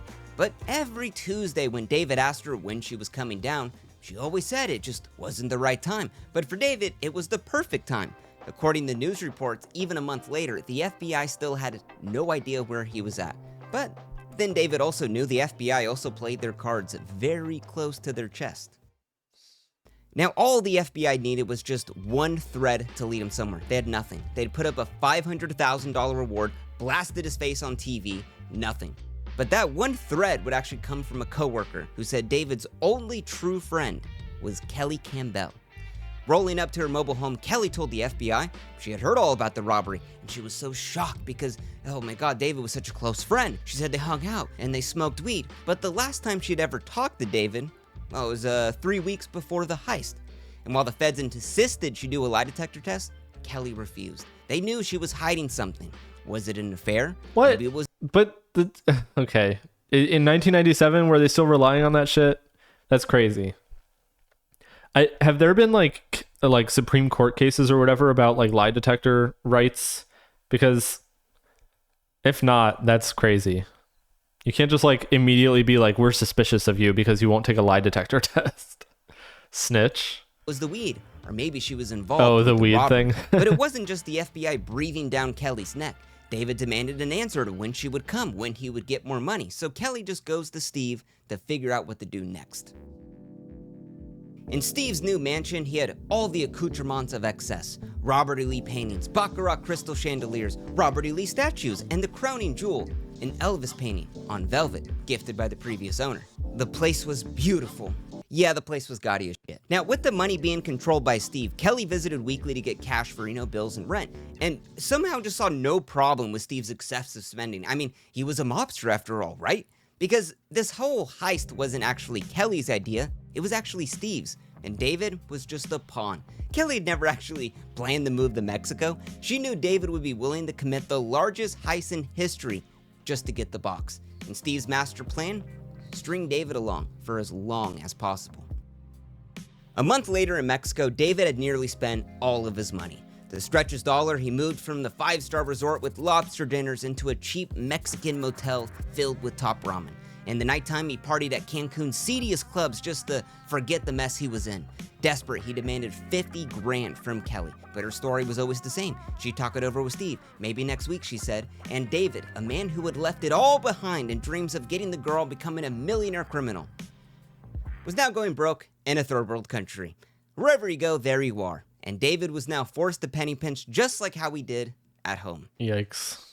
Now, Steve felt like Kelly deserved a treat, and that for her was a brand new minivan. So he picks one up, and Kelly's totally stoked on the van. But Steve actually did one of the dumbest things you could do as a criminal. He bought it under his real name, and even paid for the van with cash. Bro, but it didn't why? matter. With Kelly in a good mood, Steve has her over to his mansion to talk about David being a liability. I mean, if David got pissed off, he could just turn himself in, and bam, they were all toast. David, he was just a risk straight up. So after pounding his 4th Mike's Hard Lemonade, Steve actually lays it out to her that he's actually wanted David dead this entire time. There was no way, she said, they were close friends. I mean, she couldn't be a killer. Steve tried to lessen the blow, saying David could die peacefully being injected with bleach, even though that doesn't kill you. Kelly refused, but I mean, would it really matter if she said no? I mean, Steve was in the mob and they always got their way. So backed into a corner, she just told Steve, do whatever you need to do. Giddy with joy, Steve offers the hit job to an old friend from the army, the man who could take him out, Bruno. But you see, Steve didn't want Bruno knowing that he or the man he was supposed to murder were involved with the Loomis heist, so he lays out an intricate lie. A man named Scott was in a shooting in the United States and forced the Why are they putting David Cross to buy his Funke? to Mexico. So random. While Steve had been giving him money as a part of their mob relations, Scott was now a liability. So Bruno would go down to Mexico to give Scott cash at the Rainforest Cafe, befriend him, and then murder him when he got the chance. All for $250,000. And Scott was really David. A hit job at the Rainforest Cafe. I don't know much more 2000s you can get than that. And Bruno was totally down. Now, while thousands of tips about David Gant's location came in from America's Most Wanted, all of them led nowhere. But 3 months into the investigation, they finally got that little thread. Now, Kelly had told the FBI that she had last talked to David weeks before the heist. I was going to say, they've totally got records of that not being true, right? According to her phone records, the girl was lying. She had actually talked to David the day of the heist. Yeah, so how... Oh my God. The FBI look into Kelly Campbell again, and they find out, oh my God, she's driving a brand new minivan. Oh, and it was purchased in all cash. Oh, and it was bought by a man named Steve Chambers. So the feds look into Steve and they find out, oh, he had just moved from a trailer park home into a $635,000 mansion that he paid with all cash the week after the heist. They knew that Steve, Kelly, and David were all in on the heist, but they needed more evidence. Because number one, they didn't know where was the money or where was even David Gant. Or was he even alive at this point? Inside the Rainforest Cafe with $10K in his pocket, Bruno, he had a little problem. You see, he didn't even know what Scott looked like. Steve never gave him a picture. So Bruno really thought about the situation. He was supposed to give Scott $10,000 and then murder him. So he thought, why not just spend the money and murder him later? So he walks out on Scott and blows $10,000 on hookers, coke, tacos, all in one night. He heads back home and tells Steve, oh my God, I just couldn't find Scott. And even worse, the $10,000 was confiscated by customs. Now Steve's really livid, but he wants David dead. So he gives him another $10,000 and a picture of Scott, and next week they finally meet in a hotel room. These are the dumbest criminals. This is crazy. And the fact that they were able to do any of this in the first place is kind of, if anything, it's just what's it called? I was gonna say it reflects poorly on all the investigative agencies and law enforcement and all that. Like, this is a pretty low bar. Stole $17 million, but now he's broke. All he wanted was just 50 grand. But as Bruno opens up the suitcase, he says, "Here's 8,500 bucks. It's all they gave me." Bruno took 1,500 for himself. Pissed off, David grabbed the suitcase and just left the room. Then for the first time, he began to doubt this entire thing. Would he really have to live his entire life begging for money like this month after month? Now with some cash, David treated himself to his favorite meal to get his mind off things. The Hard Rock Cafe baby back ribs. So good. But as he's chowing down, an American tourist walks up to him and says, "You look familiar. You look like that guy that stole all that money." Cleaning his hands with a moist towelette, David hands him his ID and tells him, "Hell no, my name is Mike McKinney and I've been here for years." Disappointed, the tourist heads off. David drops a $100 bill and runs out of the Hard Rock. This was the reality check he needed. He was a wanted man. He needed to get out of Cancun ASAP. People wanted his head. Now, on their next call, David told Kelly he'd just been recognized by a tourist, only to be saved by that fake ID. And with a $500,000 reward for his capture, he needed to get the hell out of Cancun. Now, Kelly said, "Calm down, Bruno will meet with you ASAP, and he'll give you more cash. And Bruno will help him move to another city in Mexico.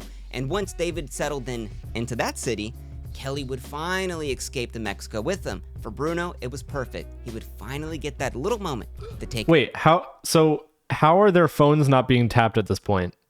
I have to imagine that Kelly's phone is being tapped. Out David. And once again, David thought Kelly was finally gonna come down. Hey, I'm never going home, dude. Yeah, Steve told me you're like involved in like a shooting or something. What the f are you talking about? He hasn't like Steve helping you out like with the money. Steve didn't tell you? I'm the dude who hit the Loomis robbery. Steve has all the money and won't give me my shit. That's why you're here, to give me my money. Well, Kelly would have had to use a payphone, but yeah. But how would they know each other's phone numbers? Bruno was shocked, but Wait, told what? David, "You're here, dude who hit the Loomis robbery. Steve has all the money and won't give me my shit. That's why you're here, to give me my money." Bruno was shocked, but told David, it actually made sense. Steve had just bought a new mansion, BMWs, blowing through the cash like no tomorrow. Steve had lied to the both of them, and they were both pissed. David was pissed that he had risked everything for absolutely nothing. This is like when you hear about when like there's an ad break on a Twitch stream, and then if you're subscribed, you don't see the ads, but when you are subscribed, or when you're not subscribed, you see the ads. So sorry, I was gonna say something, and then I looked over and I saw the ad timer counting down. There will be an ad break coming up on Twitch. If you don't want to see the ads, make sure you subscribe for $5 or for free with Twitch Prime to avoid the ads. No, what I was gonna say is this reminds me of when there's like a guy. When you pause, I knew it was an ad break. This reminds me of the what's it called? Like when you have a guy and like a guy and his girlfriend or something, and the girlfriend finds out that he was cheating, and then like the girlfriend and the other girl that he's cheating with like talk, and then realize that, like, they actually are bonding more than the boyfriend. So then like they both cut it off with him. Like it's like a cheating boyfriend, but then like both of them leave him. You know what I mean? Anyways, that's what this reminds me of. And Bruno was pissed that the guy he was going to take out was on the FBI's most wanted list. Definitely not someone you want to get tangled with. But it got Bruno thinking. Steve wanted the hit job done, but he never said by who. His house cleaner always did a good job. What if he could find a cheap Mexican laborer to take him out? What? So the next day, Bruno, a 50-year-old white dude, searched for the meanest-looking busboy in the resort. Looking far and wide, he found Roberto Rodriguez, a tatted-up Mexicano, just trying to provide for his family. What? Bruno asked him if he wanted to make some fast cash. Roberto, thinking this was some weird sex stuff like he had in the past, said no. But after flashing the cash, Roberto knew he was serious. He could use that money to take his family out of poverty. It was more money than he'd ever seen. So he agreed to take out David Gann for $30,000. Bruno was like a Jeff Bezos, knowing how to perfectly exploit the poor to enrich himself. Now the plan was Roberto would meet with David to give him some cash, get him all liquored up. If I had a nickel for every time that happened to me, You would not have any coins? Is that what you're saying, Fango? If you had a nickel for every time that happened to you, you would have no coins. Sorry, what does that mean?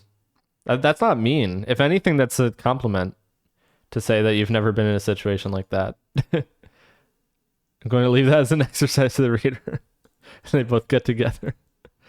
Outsourcing murders? Yeah, this is crazy. Friends with them and then do the deed when the timing was right in a little private area. It was foolproof, although Bruno had missed out on one little detail.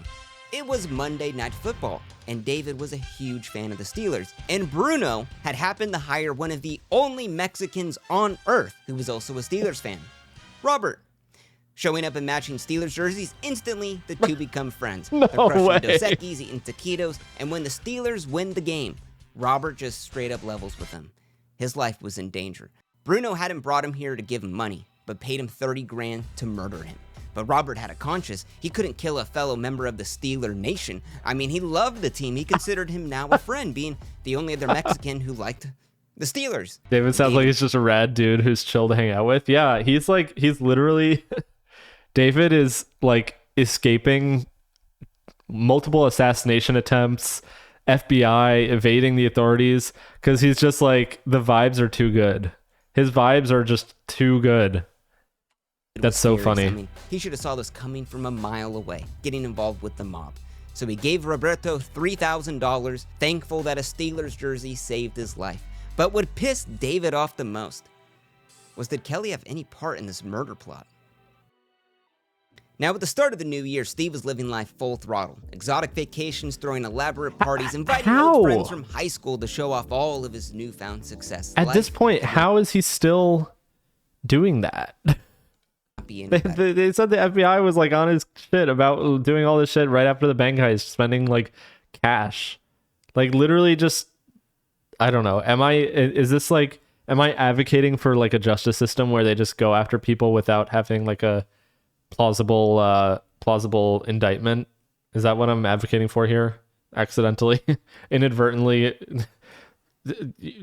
supporting the surveillance state and like extrajudicial. In contrast to David, who looked behind his shoulder everywhere he went, was running low on cash. Kelly kept blowing him off. Tourists were now recognizing him. The FBI was now hunting him, and now Steve and the Mafia wanted him dead, and his only friend was the man hired to kill him. He missed the routine of his family, his wife, eating hamburger helper on Sundays. Stuck in a motel, he was listening to the Eagles, eating peanut M&Ms by himself, bored out of his mind. Life sucked for David Gant. Damn. That next Tuesday, he made an ultimatum to Kelly. He was going to turn himself in if he did not get more cash now. Now, by the new year, the FBI still had no evidence of Steve Chambers' involvement with this heist. They knew they were all connected, but they didn't have the pieces of string that tied it all together. Because in 1998, when constitutional rights still existed, a judge said they did not have enough evidence to get a wiretapping warrant against Steve Chambers. That's crazy. All they needed was just one more good piece of evidence, and then finally, they could listen in on all of their calls. Now, the FBI knew every single Monday, his wife Michelle went to the bank to deposit $9,500. While very sketch, nothing illegal. I mean, she's been doing this for months. But that week, Michelle deposits her $9,500 and just forgets to take the Loomis band off of the money. Bingo. It was the final piece they needed to get those wiretap warrants. They had the money, they had it somewhere, and now they needed to find out where was the cash and where was David Gant. Outside the Circle K, the FBI van listened in on Kelly's Tuesday call. Now, they knew she had been making these calls for months, but now finally they could hear who she was talking to and what about. It was a man demanding more money, or else he would turn himself in. Kelly told the caller that a man named Bruno would give him more money ASAP, and then she hung up the call. And while this man didn't give any details, everyone knew it was David Gant. And after tracing the call, it led back to the Hotel La Tortuga in Cozumel, Mexico. Later that day, the FBI listened in on Steve's call to Bruno, assuming the two were connected. They began talking about decoys, guns, Mexico, bleach, getting close to somebody. It looked like Steve was trying to kill David, and Kelly was setting all that up. And now the FBI needed to get their ass to Mexico ASAP to save his life. As Interpol and the FBI raced over to the Hotel La Tortuga, sticking out like a sore thumb was the only gringo in the pool. It was David Gant. Asking him if they could see his passport, David saw a swarm of agents circling him, and the first thing he said please tell me you're an FBI agent. For David, it was the happiest he'd been in months. He didn't have to look over his shoulders now. Everything that was horrendous was now coming to an end. Handcuffed to the bed, waiting his flight home, much like that scene in Catch Me If You Can. I was going to say, that reminded me of that for Kelly. It was scene. The question that everyone wanted to know. Wait, I missed. One question for Kelly. It was the question that everyone wanted to know. Did he ever bang Kelly? What? I was in love with her. I only kissed her one time. Pretty expensive kiss. That was the first time they'd ever saw someone throw away their life because they had kissed one woman. Within an hour of David's arrest, the FBI and IRS arrested Kelly, Mike McKinney, Steve, wife, the goons, everyone. And as headlines broke around the country, David Gant became a celebrity.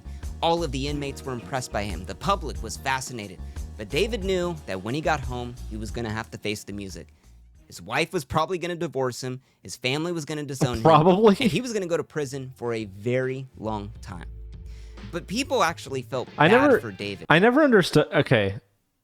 Is this crazy of me to say? But like, I never understood how when something like that happens, how there are people who wouldn't just get divorced when their partner goes to prison for life. Like, no offense, but like at that point you're basically dead, right? Like it's not like you can have like an actual life and marriage and stuff like that. So I just feel like it's kind of weird when like, I don't know. You wouldn't believe what happens in the end? Okay, let's see. And they kind of related to him. I mean, he did what a lot of people want to do. Change his life the quick and easy way. He had been roped into this heist from a girl that he had a crush on, and while he was living in a hotel eating peanut M&Ms, all of the co-conspirators who really did nothing with the heist were just buying mansions and blowing and spending it all, and people felt so bad for David Gant. It just seemed like he couldn't get a break.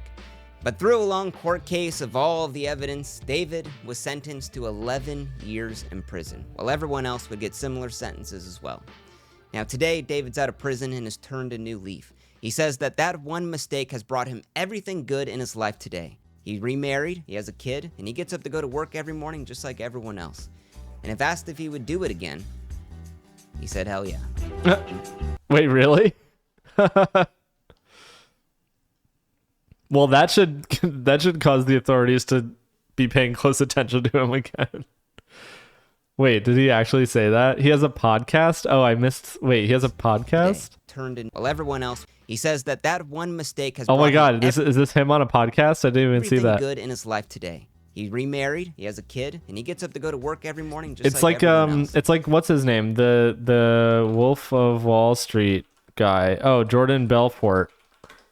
The Jordan Belfort guy. He does like all this like entrepreneurship shit. What is it? Where's the Oh, I remember this.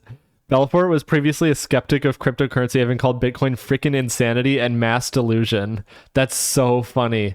I remember that coming out, reading about how like the one guy that you would expect to be on with cryptocurrency is like, nah, that's too far for me. Well, then as he learned more about cryptocurrency and the price skyrocketed, he changed his mind. He's also saying he's massively looking forward to regulation of cryptocurrency. That's so funny. Belfort is still a scammer. Yeah, well, that's what I was gonna say. He does those what is it? He does the motivational speaking and the training. Yeah. I remember this stuff. 9 News Australia called the training program a scam and the certification program a tick and flick in its 60-minute segment. Yeah, I remember that.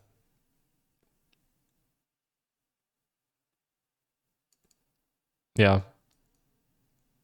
Well, anyways, that is pretty funny. Okay, wait, I want to read about this situation. The robbery was the second largest cash robbery on US soil at the time, as only 7 months earlier, someone else stole 18.8 million. Oh, that's the guy that they were saying that they learned from. That's from the Loomis Fargo armored vehicle. That's crazy. Was 1997 just like a crazy time, or like why how do you have the two like back-to-back massive things like this? You know what it also makes me wonder? What is it? I mean, 11 years isn't too bad considering he stole millions. Yeah, that's actually not bad. I mean, 88% of the stolen money was recovered, so they probably factored that in,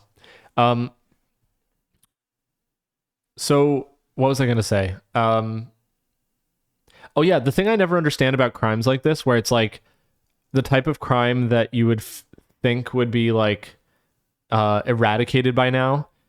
It's like how did they not? I'm trying to think of how to say this. Bank heists had been going on for so long, right? This isn't like a new thing in 1997. How did they still have this happen in 1997? How is it that in like 1995 or 1996 or 1994 or 1990, like any year prior, they were like, okay, we're going to implement this new safeguard measure so that you can't do that anymore. Like, I just feel like with a lot of this like crime prevention stuff, it's like, how have we not innovated to preempt the new crimes? If he was released on parole, then he'd probably spend less time actually in jail. Yeah. Wrong link again. Oh my God. Oh yeah, you just sent the same link. How Tesla made the worst truck ever. Oh, I want to watch this. Before we go all the way back, I want to start by taking... Okay, Fango probably won't like this one, but I'm going to watch it regardless. I really don't like the Cybertruck. I think one of the reasons that I don't like the Cybertruck is that it reminds me too much of Bro, Do You Know Me? I thought you're like kind of like neutral on the Cybertruck. I thought you're like, oh yeah, it's dumb, but well, I don't know. I know Fred has been loving the Cybertruck. All I see on Twitter is that Fred loves it. So I'm kind of like, oh, that's cringe. There's a few cool tech things, yeah. Well, so that's what I was going to say. The Cybertruck, my take on it is that it's actually very boring for how interesting it looks, or not interesting, for how unique it looks. It's almost exactly like a Model 3 with just like, basic steering wheel, display, center console. Like, I don't know, even the bed is like not that impressive. You just have like a normal like tonneau cover. You got the back gate, you got your outlets, you have the front trunk, but like none of this stuff is like unique or special or fancy. There's like not that much about it that's like super interesting, in my opinion. You should read his article. I saw a Cybertruck in real life. It was the most bizarre thing. I've seen a few around here in SF. He doesn't love it. He likes the tech and the driving and interior, but thinks that it was all packaged in the stupidest way. But that's what I'm saying. Like, I don't even like the tech and the driving and the interior. Well, the driving, I don't know. But like the interior is just boring to me. I don't know. Like one of the things that I don't like about the Model 3 is that before the latest update with like the new seats and the new this and that and the rear screen and the lighting, like there was nothing really interesting about it. It was kind of just like so minimal that it's kind of boring. But that's my take on it. He literally posted, oh, that's so funny.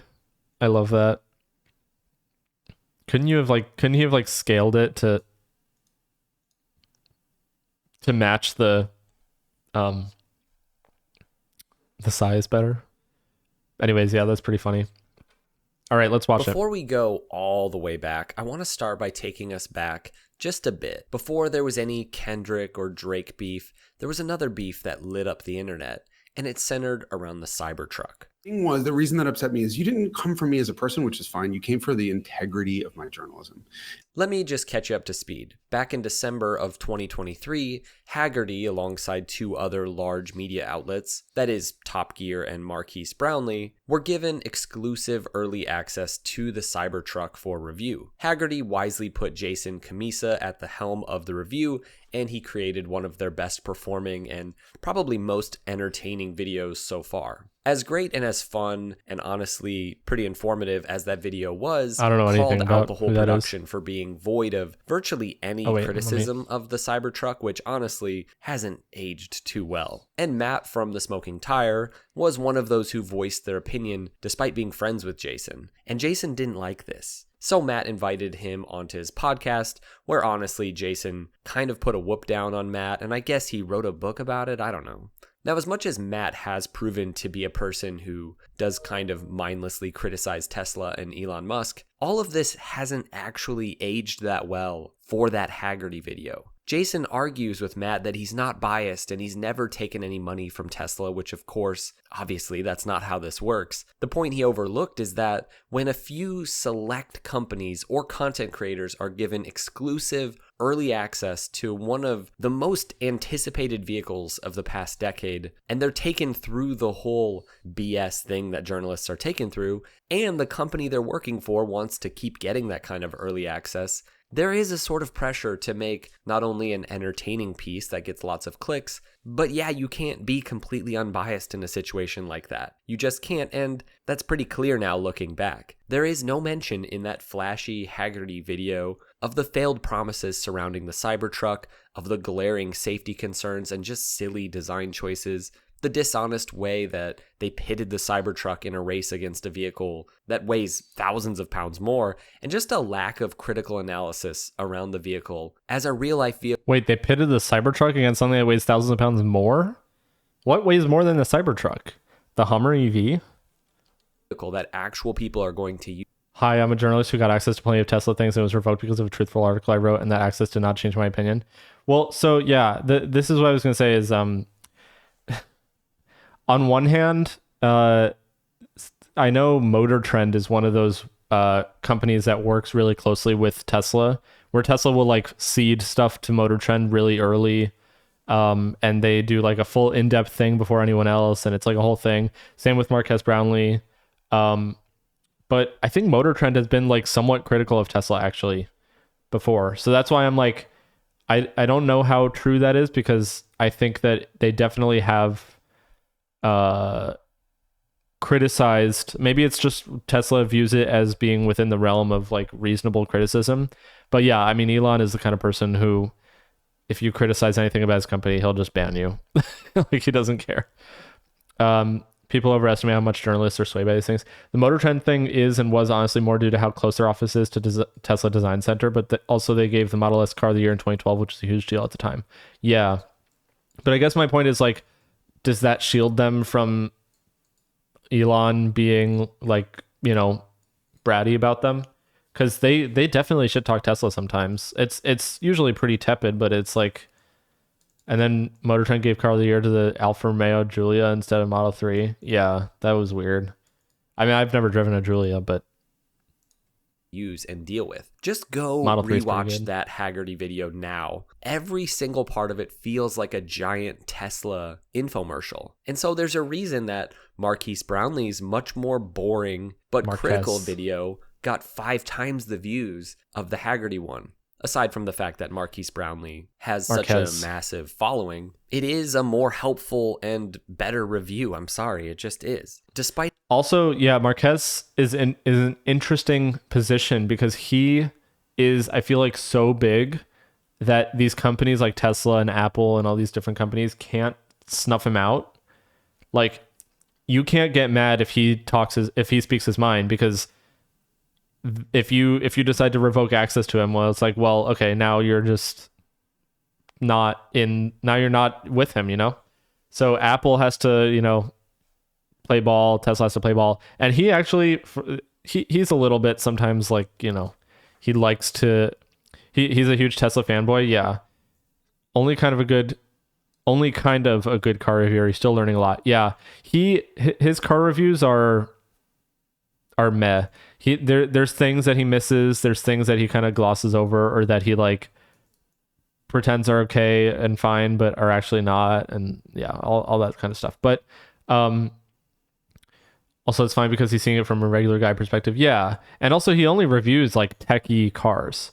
I think that's something that people miss about all these tech reviewers that review cars, is that they are not getting into the car review business. They're getting into the tech review business in the sense that cars are becoming more like tech products. So EVs, you know, things of that nature. He's not out here reviewing the new, you know, RAV4 or the new, you know, whatever sports car. Like, if it's not tech, then it doesn't really matter. I love Doug for car reviews. Yeah, Doug is great.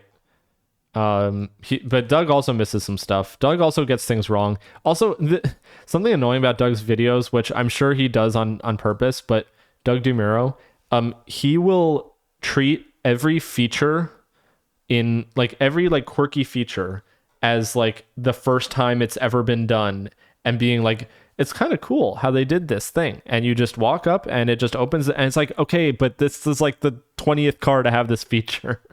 He just like, he acts like he does a whole thing about how each feature is like explaining it from the beginning and then saying like, it's a cool touch, it's a blah blah blah, and it's like, right, but it's not new, like it's not a new thing, and he sometimes acts like it's new. I did until he tried to tell me the Fisker Ocean is good. Oh, well, yeah, Fango probably knows pretty well how the Fisker Ocean is. I do enjoy watching him do reviews and quirks about cars. Yeah, I like the quirks. I thought Doug was doing chat controls my Cybertruck videos. Wait, who's... Oh, what? No, we're talking about Doug DeMuro. He usually mentions other cars I've done things, but he definitely talks it up because that's his thing. I was one of the first to do a real Ocean review. Yeah, Fisker gave me kind of exclusive access to it. Yeah, the thing about Doug DeMuro is that he mentions other cars I've done things, but like sometimes it'll be like he'll be reviewing like the, I don't know, the EV9 or something, like a very recent EV, and it'll be like, now one other quirk is that when you walk up to the door, if you have the key fob in your pocket, it automatically unlocks. And it's so convenient and so cool. And it's like, is that cool anymore? Because that's like, every car does that now. And I'm just like, it feels like he's telling it to someone as if they are learning about this feature for the first time. And I would understand that if it was like the second car to have that feature, the third car to have that feature ever, because it's like a new feature that you have to introduce to consumers who won't know about it. But like at a certain point, it's like you got to just say like, okay, like it has a feature like, blah, blah, blah. It's nice to see this in 2024 kind of thing. You know what I mean? And then MKBHD said the same stuff 6 months later, and people said he killed the company. Oh, yeah. Well, I mean, it's because of the size of his platform, obviously. Despite having spent time with Elon himself, Marquise is unwilling to put his Marquez. integrity I hate how they're mispronouncing his name. Anyone, and that's why people love him. And as much as Matt Farah may have had some of the least thought out takes when it comes to cars, he's kind of right about what is this? The thing I like about Doug focusing on those things is that those sorts of features are the things that don't usually get into reviews or spec sheets, or if they do, they have some dumb fuck name like Keytronic Auto Assimilating Personal Presence. Yeah. I mean, it's like, I don't know, for like key things, I feel like it's enough to just say like keyless entry. I don't know. All of this stuff on the frills of that kind of stuff is just like, the auto presenting door handles. It's like we've had keyless entry for so long that all of these extra things like, oh, it connects to your Bluetooth on your phone, it detects when you're walking close and turns on the lights. Like, that's just on the frills at this point. And also, I never got that to work with my Model 3, for the record. Like, the approach stuff never worked with my Model 3. It was only ever, like, if my Model 3 was locked and I went up and I opened the door, it would unlock, right? The proximity thing would work. But it never did anything as I was walking up to it, ever. Even when I had iPhone 13 Pro, 2020 Model 3, none of that stuff ever worked. That's weird. It works well with mine, but sometimes gets a little laggy. One thing I do like to cover in reviews when I get more than the quick drive is all the little features like that. Yeah. Anyways, let's get back to this. Review. It hasn't really aged 30-minute all that video. well. Goddamn. Like when Jason bloviates about Elon having this unconstrained rethinking of the pickup truck as we know it. I mean, compare that BS with what Doug DeMuro just said in his review of the Cybertruck. As people have talked about towing capacity and hauling capacity and all of this truck stuff about the Cybertruck. And frankly, I just think these discussions are moot because people are buying this to be cool. That's the whole reason. Nobody cares if it tows or hauls. And frankly, that's also true of its competitors. It literally sucks as a pickup.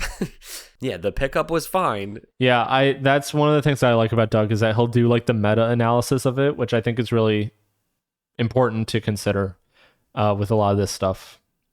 Like, it'll be like a bad EV or something, and he'll review it and he'll say like, you know, this isn't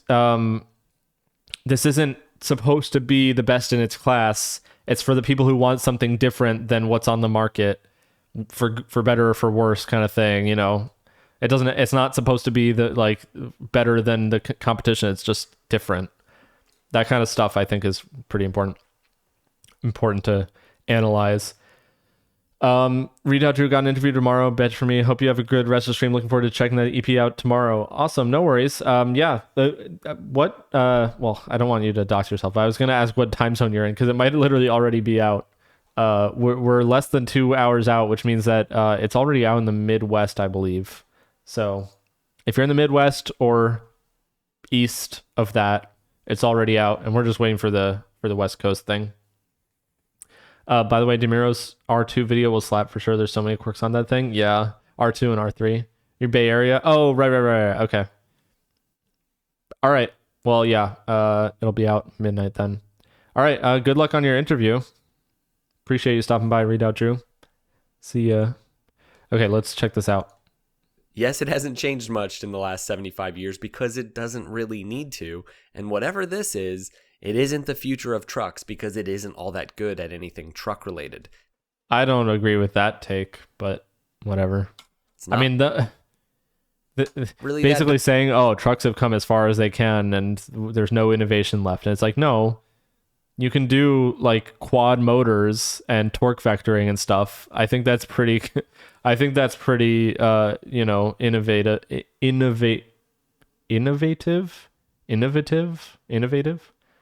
Yeah. Durable, not necessarily reliable. It isn't all that good off-road. It's not good at towing heavy things or just carrying crap. And it will give you the worst range anxiety you can imagine. And in the Haggerty video, immediately after this, okay, this just sounds like anti-EV stuff now. Thinking the truck, they just go and drag race it and spend a bunch of time pretty much just racing it. I don't get it. And there's so much more. Yeah, I mean, but that's what Doug was talking about. That's the whole thing of like, it's more impressive that it can go super fast than it is that it can tow a ton. That Teslas can. That's the problem with videos about Teslas. Most of them are by people who just don't know shit about EVs. Yeah. Consistently. Also, I mean, for better or for worse, Tesla created this whole like 0 to 60 rat race, right? Where it's no longer about handling as much. It's no longer about, you know, I don't know, even like it, like weight, like these things aren't important anymore. It's just 0 to 60. So it could be heavy, but if it does 0 to 60 in less than 2 seconds, it's like, whoa. I don't think Tesla created it. It did win it though. GTR predates Tesla. No, I'm not saying that they created the rat race. I'm just saying like no one ever cared about 0 to 60s of consumer, like, you know, mainstream vehicles as selling points.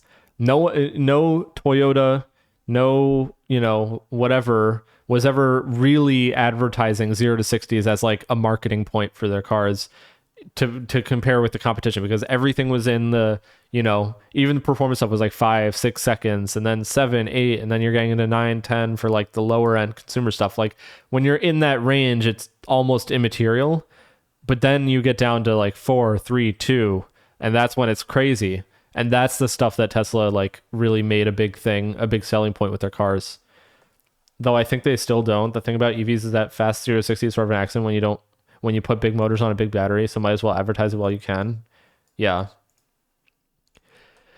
I guess what I'm saying is that, like, you know, this is this is something that actually is an innovation if you think about it. Because what other pickup truck, aside from like the Raptors or whatever, TRX, whatever the things are that are like the performance pickups, no one was ever really caring about how fast their truck could go 0 to 60. I mean, it's not like it matters anyways, but the point is that it is a difference in how trucks are marketed and sold, which some people care about, you know, but it's not, I don't know. Kind of like how 600-mile highway ranges are an accident on turbo diesels. Nobody needs that or cares, but damn, if Volkswagen wasn't going to advertise it when EVs start coming around, they could brag about something relevant. Yeah. Anyways, I don't get it. And there's so much more in that video. You know, Jason points out that Tesla's consistently dropping their prices, which isn't exactly true, but he also fails to point out that this... What? Isn't it? Haven't they been? I mean, haven't they been on a price dropping spree for like a few months now? I mean, it's not true in the sense that like if you look at like their whole history, like it goes up and down and whatever, but they've been pretty consistently dropping prices. Gigantic failed promise of a vehicle. When is this? 4 weeks ago? Yeah, they've definitely been dropping prices since then. Cybertruck Or now costs up until double that point. what Elon promised. Yeah, not Now, on Cybertruck. Yeah. I don't want to pick on Jason too much. I realize that he got a different level of access to the Cybertruck and to the factory and behind the scenes engineering stuff to make his video. But to me, the video he made is kind of a video Tesla should have made, not an independent car journalist. It's not that these early reviewers should have been able to foresee the myriad of problems surrounding the Cybertruck, but seriously, there's zero criticism of it in that Haggerty video, and I say that as a loyal Haggerty fan, but this is a vehicle that may go down as one of the worst in automotive history. Now, why do I bring up this whole, debacle? Well, I think it's a good example of just how much the narrative has shifted in the past 6 months when it comes to the Cybertruck. Now that actual owners have the thing and are using it consistently, and the sort of cloud of hype is clearing, the release of the Cybertruck has been nothing short of a disaster, and all 4,000 Cybertrucks have just been recalled. Not because they're breaking in every imaginable way. Like random ass like social media videos pulled for B-roll. That's kind of weird. Yeah, this video seems like a person is just walking to the theater halfway through a movie. Yeah. They are, This is or just odd. because they kind of suck in general. It's because Didn't even like brightness correct the HDR video. accelerator, or come on, it's the gas pedal, it's sticking. This is not the kind of vehicle that you want to have a sticky throttle. That's not okay. So how did we get here with the Cybertruck? In my videos, I like to look at how vehicles... I do think the recall thing was bad though. I'll say it. I think that was a extremely dangerous, and the 50 cents and 2 minutes fix is like not something that befits a $100,000 vehicle.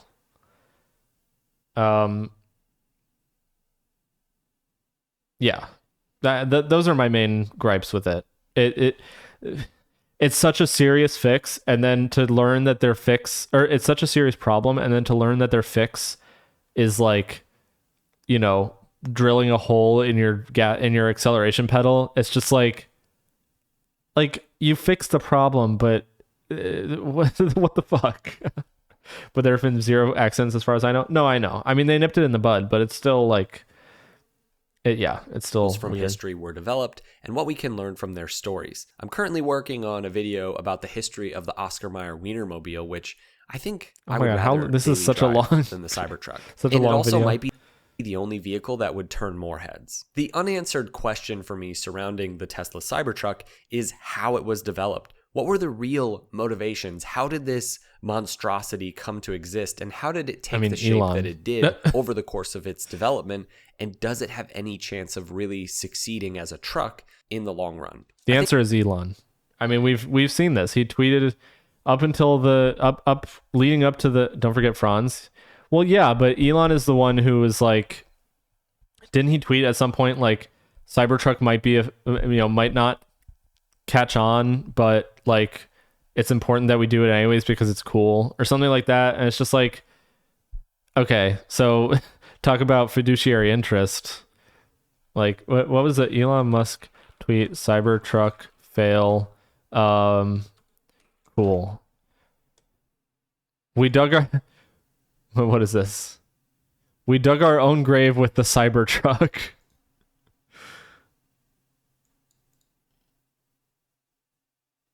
Wait, I just want to see.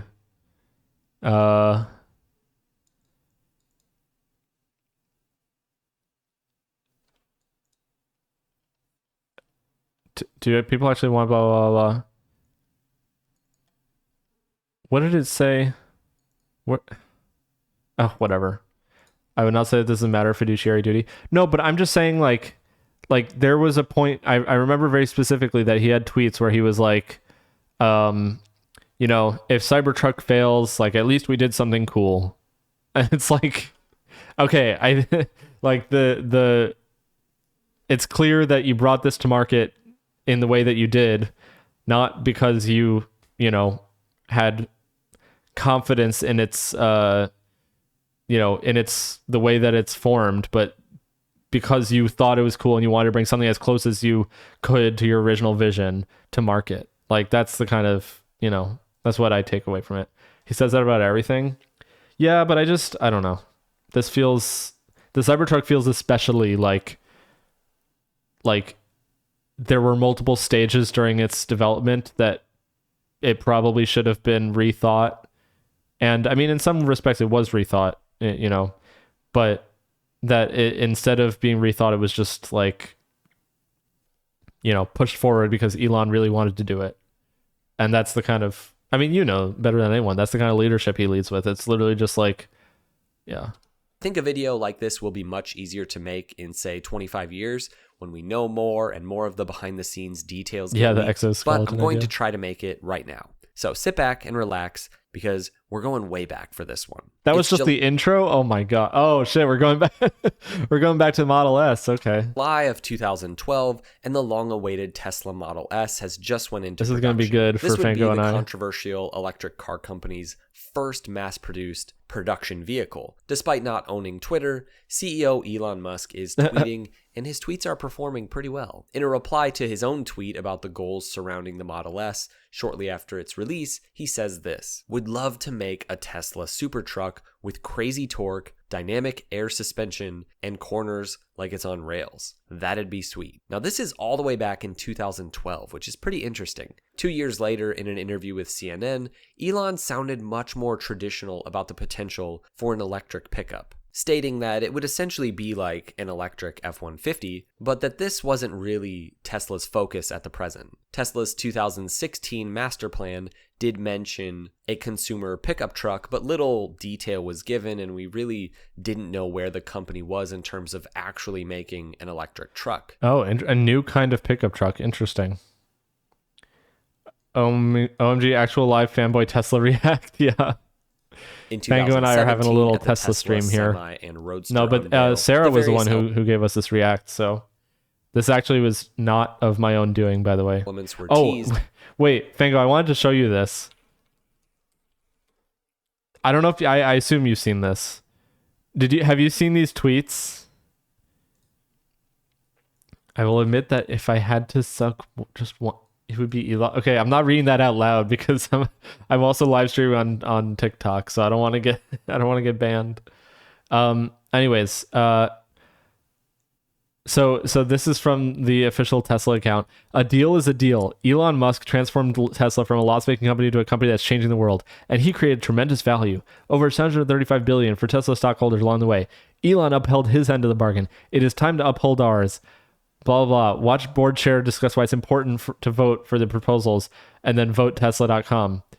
I get those fucking tweets in our Slack every day in SEC filings. They're spending ad money on this too. Oh, I get the ads multiple times a day. It's so annoying. I don't even hold Tesla shares anymore, and I'm being asked to vote. Like, holy shit. Anyways, so they post that, and then only 2 days left to protect and help grow the value of your investment in Tesla by voting for the ratification of the CEO Performance Award. And then rundown of what we achieved since 2018 under Elon Musk's leadership, and like all this stuff. Like Tesla economics, pay Elon Musk, and it's a picture of him sitting on the factory floor. Like, what? It's just so like, oh god, it's so cringe. Like, that he wants them to do these things, to make these posts. That he personally kind of nudged and poked and prodded for that to happen. Like, you just know it. Oh, ways to vote by Optimus. How to vote your Tesla shares. Oh, so cringe. If you voted your Tesla shares, you have the chance to attend our Giga Texas tour with Elon Musk. And oh my God, they're literally bribing. That's crazy. They're bribing votes? That's got to be illegal. I just love how it's like so obvious that like the thing that they're asking you to vote on is $56 billion for Elon Musk. Like, how are we just like, oh God. Anyways, you should vote for the absolute worst things. Yeah, I don't even have shares to vote, so it doesn't even matter. that would show up on You haven't been reading my articles? I know. I'm not an article head lately. I'm sorry. Cybertruck, things like armor glass. I'm not good at reading Elon articles. showed this, which was a truck inside a truck. Now, the thing we should note here, as much as the idea of a truck had been brewing over at Tesla for quite a while, we can see here that the idea of the Cybertruck and what it would become wasn't really at all here. This is pretty much just a silly concept drawing. It's very possible. Oh my god, I forgot that was the concept drawing. That's so funny. What we think of as the Cybertruck was pretty much at ground. No, this wasn't real, was it? Was this a real concept drawing? I thought I remembered this being like a fake thing that was made by a fan. Give you love at midnight Pacific, Mega? Yes. Actually, well, it depends. Are you Pacific? Because it's technically already out if you're not in Pacific time. We're just waiting up for the midnight release here on Pacific, but apparently it comes out midnight everywhere. So like in any given time zone. So if you're Midwest or East Coast or anything east of that, you should already be able to grab it.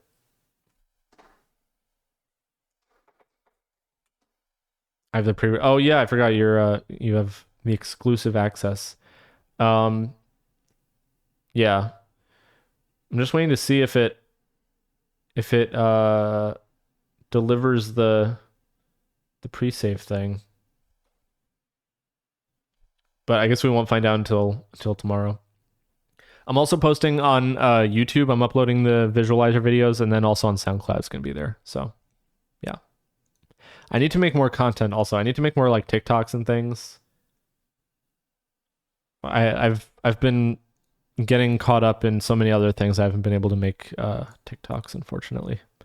But I was going to make one about you're going to celebrate and play it at midnight. Yes, I will. I'm going to try to. I mean, I'm going to try to stay up for another hour and a half. Also, I don't want to what's it called?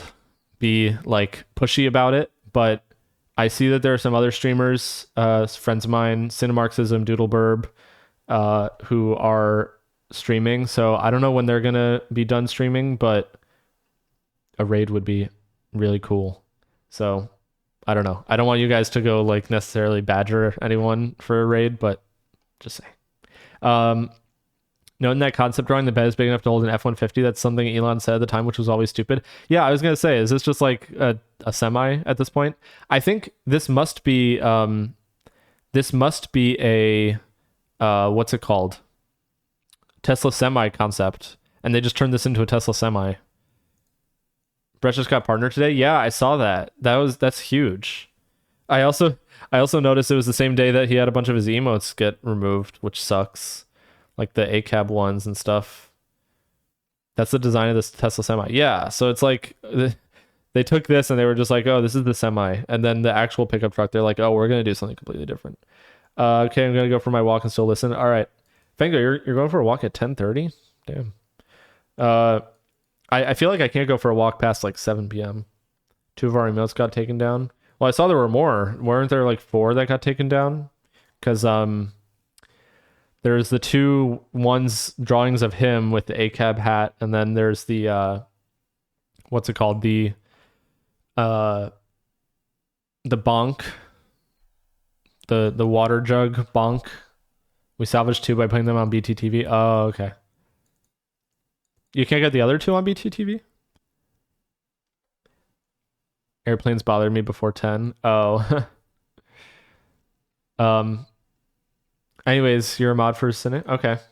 Yeah, I mean, obviously I don't want to be too pushy about it, but raid. It was really cool. Yeah, he raided me last week, I think, and it was much appreciated. So I think he'll try to appeal the ban. Ideally, we should get all 4 of them back. Yeah. It's not even like that big of a part of the emote. You know what I mean? Or at least the ACAB hat ones, but the other 2, I don't know. I need to get more emotes. It's very possible that for myself. I need to get emotes like that. The Cybertruck was pretty much at ground zero in terms of being a project, even in 2017. Now, we should have learned. He's probably been getting brigaded because of his yesterday's stream. Oh shit! Yeah. I'm like, I don't even understand. why are people brigading someone who's doing like, I don't even know how to put it into words. How are you brigading like someone who's just vibing? Honestly, like, to put it simply, he's just vibing, and they're like coming in and getting mad. Like, what? He almost got brutalized too at yesterday's protests. Yeah, I heard about that yesterday when we were streaming. I think Chess Piece was telling us about it. Yeah, it's fucked up. The UCLA protest streams. Yeah. But I guess my point is, like, if you're like, what is the energy of someone who comes in and brigades and hates on, like, is it literally just, you know, the orbiters of you know, other communities that like just go to anyone who's remotely associated with the left or like the Hassan universe? Is that what it is? Okay. It's just like weirdos. Well, anyways. Every time UCI send me an alumni association email, I reply with a picture of cops beating up students on campus and ask them if that's what my donations will be funding. Oh, shit. I mean, granted, they probably don't. They probably just like delete it or whatever, file it away. I think this one was because of the UCLA thing. Yeah, I guess I'm just like, I view it from my perspective as someone who, you know, I don't know, I dislike people, you know, on the internet, but I never go out of my way to like harass them. I would say that the farthest I get is like, yeah, like the farthest I get is probably replying on Twitter and being like, you know, saying like dumbass or whatever. Like I just like some very like one and done thing, but I'm not like obsessively like tracking down, you know, when these people are live and say like all this stuff. Like, how do you have the energy for that? Like, I barely have the energy to do my own personal like productive things for myself, and these people don't even like they prioritize doing that over like personal goals and like accomplishments. It's crazy. Last time they replied with the chancellor's email he sent out, I replied and told him it's bullshit and he has to go now. The problem is when people start being obsessive and start hate watching and shit. Yeah, no, that's what I'm saying. Like how, I don't know. I don't hate watch things like that. It's because they're bored. They don't have any games to play because they're all too political. Yeah. The whole political thing is like, the political games thing is so funny. Also, I'm starting to get kind of congested. I usually get kind of congested at this hour. Exactly. Like, how do you even have that much time and energy? Do you not have any life at all? Yeah. Semi unveil. This whole presentation about the Semi was so obviously full of BS and outside of Tesla's capability. They weren't in their lane anymore with the whole Semi thing. Like, sure, this Semi is going to have 0 to 60 in 5 seconds, whatever. And what is he saying about regenerative braking, making it so that you don't need brake pads? You can turn the brakes into generators. So every time you brake, that kinetic energy of braking goes straight back into the battery pack instead of wearing down a brake pad. So the brake pads basically last forever. You never need to replace brake pads ever. That makes no sense. What? That makes no sense. Yeah, what? That's just literally regen. What? Does this guy not know what he was talking about? A move towards making trucks was happening at Tesla. Around this time, Elon was taking suggestions on Twitter, and he talked about making friction. Think about it. The Ponder Monkey, what's going on? Well, no, I mean the whole this was totally true. The only thing you could take issue with on this front is that he said the brake pads basically last forever. Obviously, that's not true. Back into the battery pack instead of wearing down a brake pad. So the brake pads basically last forever. Yeah, that's. You never need to replace brake pads ever. You never need to replace brake pads ever. Like, come on, no.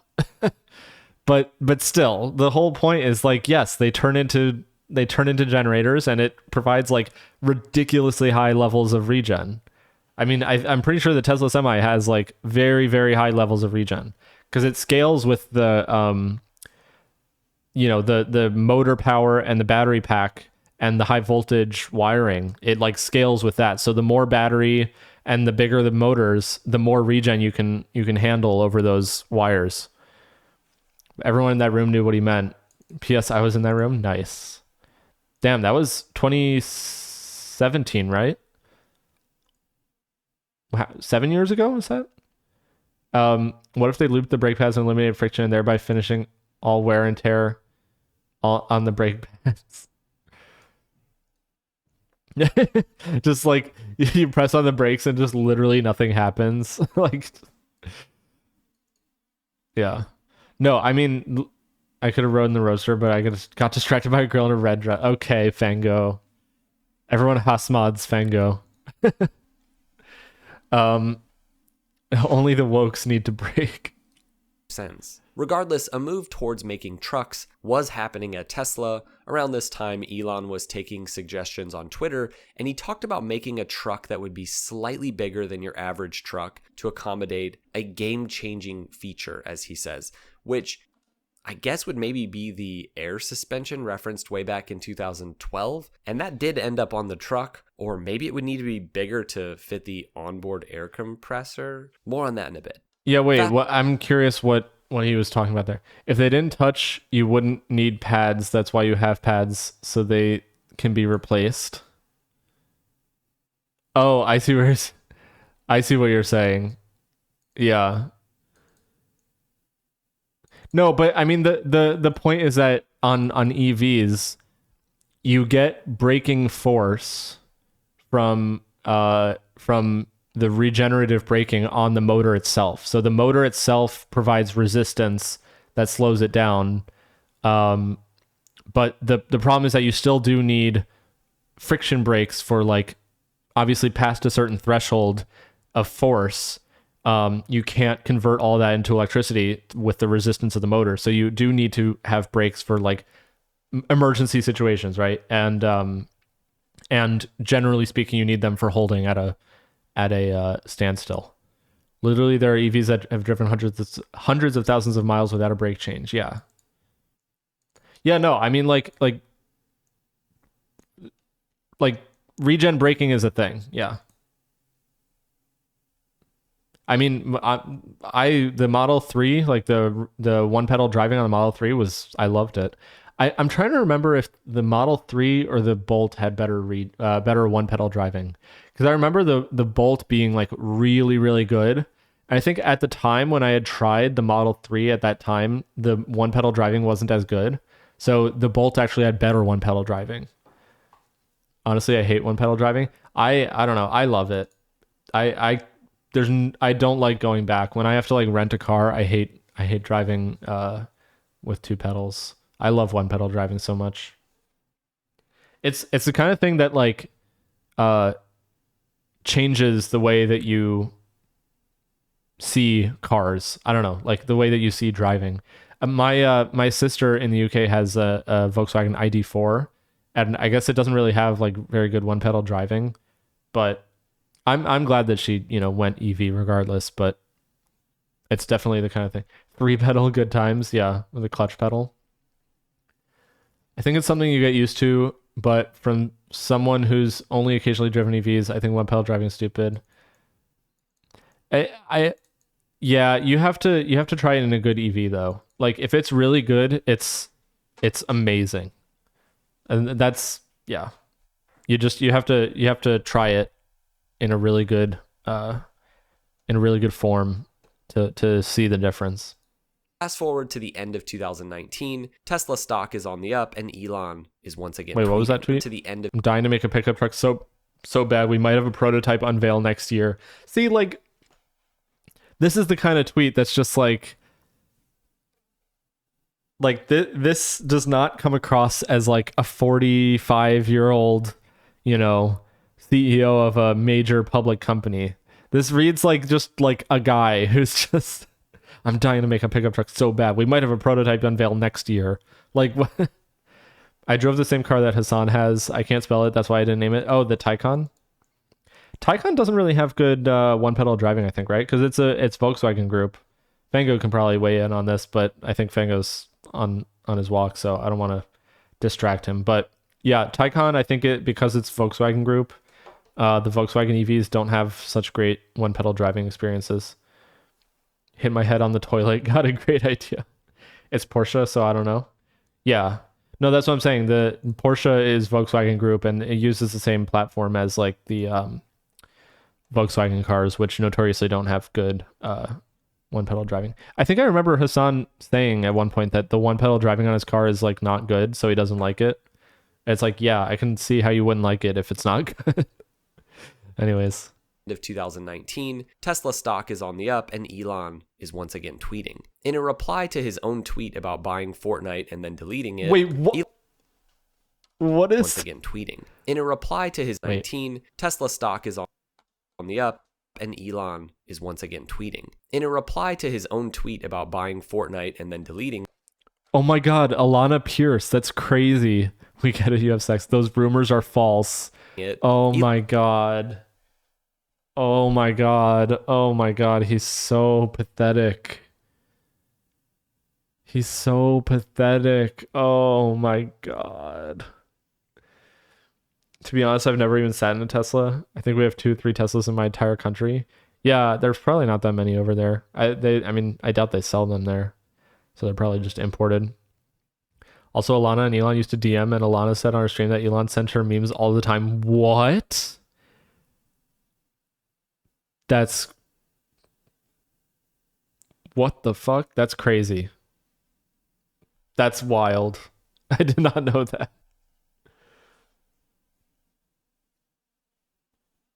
That's so weird. And she leaves him on red. That's so weird. Does he still do that? That's so funny.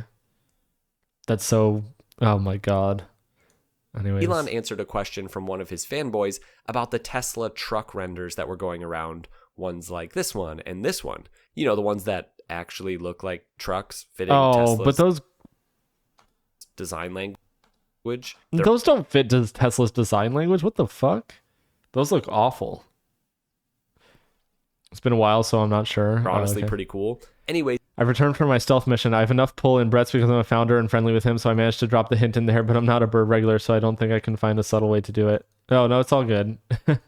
he said that the Cybertruck doesn't look anything like what I've seen bouncing around the internet. It's closer to an armored personnel carrier from I appreciate the effort. Okay. See, Elon... Wait, what did he say here? Carrier from the future. Okay. See, Elon just says stuff, so I'm not sure people took this seriously because Tesla designs, they've been pretty conventional up to this point. Like, that's kind of the point, to make a...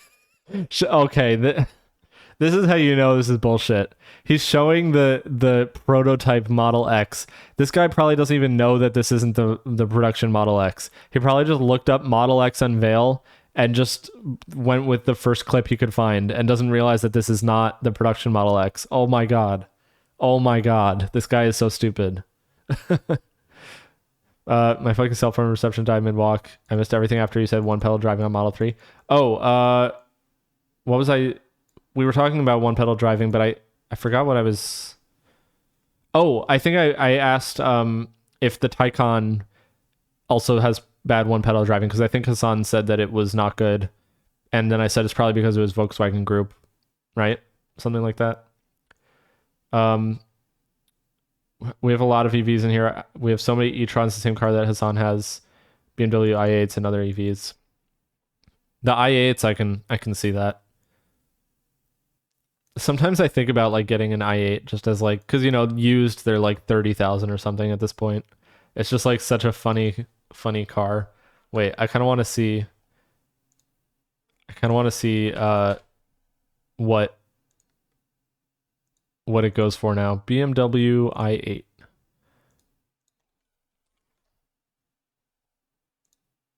Let's check this out. Let's look for the lowest price. 50K for... Oh, that's gross though. I don't like that one.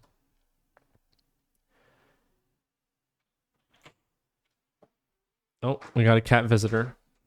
Wait, the thing keeps bunching up. Wait, I have to close it for a little bit. I know, but I have to fix the thing.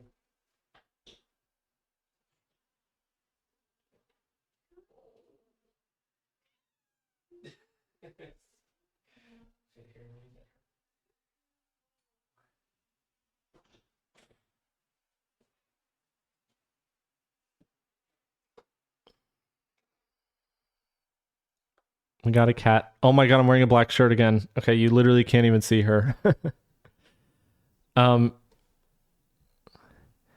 it's funny, he says designs have been pretty conventional up to this point when they are very much not conventional. The only reason they are conventional now is because Tesla made these steps which now seem normal. Yeah. When he's about to end stream, I'll suggest to him. Yes, Taycan is terrible one-pedal driving because it's Volkswagen Group. Yeah, that's what I was saying. i8 kind of looks weird in a very interesting way. Yeah, I kind of, I think it's interesting. I don't know. Because I used to drive one in Need for Speed. Okay, here we go. Okay. Does she want to go in her bed? I think she just wants me to hold her. I think she's just my girlfriend and I call this when she's obsessed. When she's obsessed, she just wants to sit and just yeah, she's obsessed right now. She just wants to cuddle. i8 looks fantastic. It's the only interesting car BMW has ever made. And it's almost identical to the concept, which is amazing. Yeah, here. Anyways, I don't remember why we were talking about. Yeah, Fango, I don't know if you saw this, but look at how stupid this is. This guy was like, here, look. They've been pretty conventional. Tesla's designs have been pretty conventional up to this point. So he shows Model S, he shows Model Y, he shows Model 3 here. Look at what he shows for the Model X. Look at that. Isn't that so funny? This guy definitely just like looked up like Model X reveal and just like picked the video without realizing that's not what it looks like. Thing I like most is because the body is CFRP, like carbon fiber. They can do different shapes than on a stamped car. Yeah, that's pretty cool about it. Oh, look at this. She does this thing where she just like drapes herself over the edge.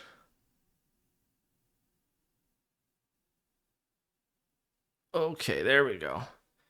Okay, she's on my lap. That's why the i8 has that taillight scoop thing, which helps aerodynamics by reducing the rear profile of the car. Oh yeah, that is pretty cool. Okay, wait, Fango, did you see though the Model X thing? I just want you to see that. Okay. This is so funny to me because it's such a niche thing to be like, to know that this is not what the Model X looks like. Lotus has the same thing on the hypercar. That's kind of the point, to make electric cars that function better than internal combustion cars, and they look basically the same. You know, Tesla's. Oh, you know what? I should look like. Wait, I have a good idea. I'm gonna do this. Hold on.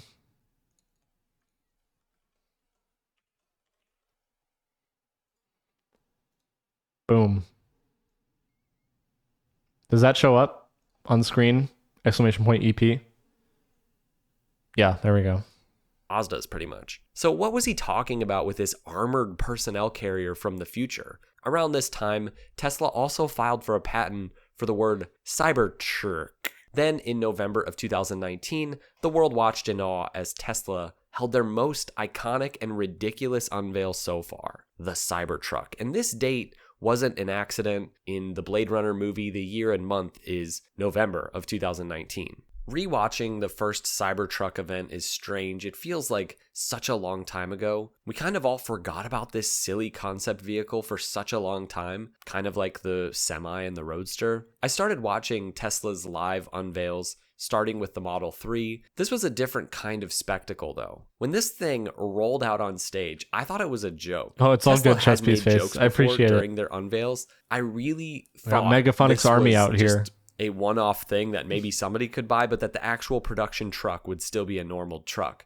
But nope, this was the Cybertruck. But why did it look like this? Now, if someone who knew nothing about Tesla watched this event, I think the big takeaway would be that this guy and his company are trying to rethink the truck to make a better truck. That's kind of the clear message. They'd also probably wonder if this was a cult leader, but that's another story. Elon talks about how trucks have been basically the same for the past 100 years, the same tagline that was fed to early reviewers for the production Cybertruck, by the way. And he then... Like, that's not true, but whatever. I think trucks have definitely changed over that time. And aside from that, the Cybertruck isn't, like, significantly different from the 100th year of pickup trucks. It's still so similar. The main thing is just that, it looks different on the outside, but like other than that, it looks almost identical. Or it behaves almost identically. I was front row for this. Okay, Fango, damn, just everywhere. I either support RS fully or not at all. I appreciate it. Shows Appreciate some of it very the much. iconic trucks through history, expecting us to laugh at these dated designs. Meanwhile, he's showing absolutely iconic workhorse trucks like the advanced designs and the 4th gen CK. Yeah, who needs those actual trucks? He then shows that modern trucks are almost indistinguishable if you take the logo off, just like every kind of other vehicle, including Teslas. In Elon's presentation, he compares That's the a Megaphonics Cybertruck W to the right most there. popular pickup in the United Hey, Chess Piece Face, thank you for the gifted sub to Fango. Fango's finally subbed in here. Let's go. And we'll no longer see the ads, which are 22 minutes away, so don't worry about it. And you won't even see them anyways if you're subscribed, so that's not an ad debate, that's just, yeah. The rich keep getting richer. We're at 12 sub points. The subs are very much appreciated. I do need to make more progress on getting to 1,000 followers. That's my main goal, I think, at this point. Obviously, subs are nice, but I think I just need to get to 1,000 followers so I can like check that off my list. We're at 967 so far. I think it shows it in down here somewhere. 967.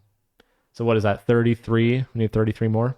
Make alt accounts to follow me. of all time, the Ford F-150. No. Which is a worthy competitor, right? It's kind No, of the that'll gold standard tank in- my what's it called? The like when you do a go live notification on mobile for Twitch, it like tells you your stats of like how many people interacted with your notification and like went into your stream. And I think right now I'm at like, here, let me check. Analytics, stream summary. Oh, wait, what? Oh, this one's still going. Okay, 6 people clicked this stream notification. 2 people clicked yesterday's. How many people did Thursdays? 4 people. And the time before that, it doesn't even say. Okay, cool. Yeah, so it's usually like 2 to 4 out of 500 sent, or 504 sent, which is 504 people have notifications turned on, and I have about 960 something followers. So about half of my followers have notifications turned on, and of that half, like a very, very small percentage. I never click the notification because it means a starting soon screen. I use the bar on the left of the UI to stream hop. Yeah, that's a good point, actually. The streamers can see that? Yeah. Yeah, in our little like analytics panel thing. What is this? My view of Cybertruck unveiling? Oh, what the hell?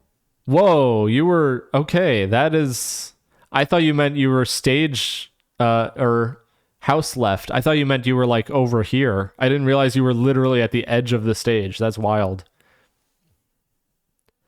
Damn. I'm gonna see if this is on Spotify. Oh, whoa. Okay, it's out on Spotify. Wait, why is it out early? Oh, you know what? Now I know. Okay, I forgot that the United States for Spotify purposes is it's all one time zone. So okay, it's out. I guess we can disable the countdown. Well, there goes the countdown. Yeah, here it is. Why don't we listen to it? Here, I'll save it. Why not? Okay. And I'll save each of these as well. Add it to my like songs.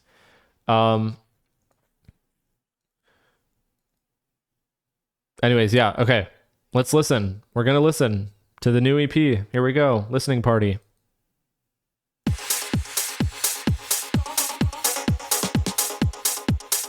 This is Give You Love EP. First track, Give You Love. Does it have lyrics? Let me see if I can show the lyrics.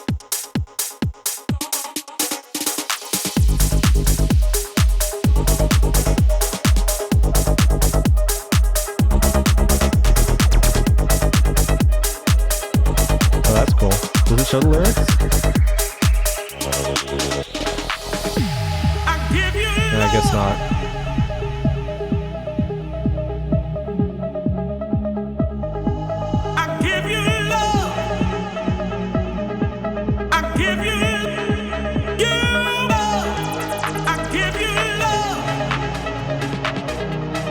We gotta set the mood for this.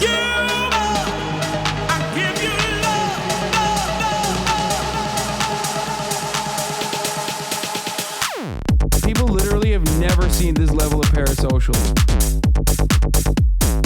Clutch McGee, thank you for the follow.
Okay, so that's Give You Love.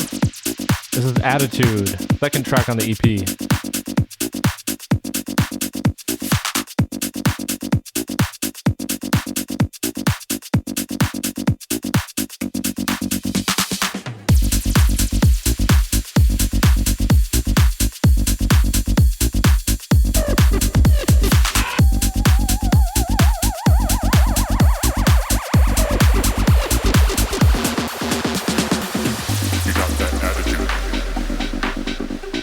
My voice, by the way.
Liam, thank you for the raid.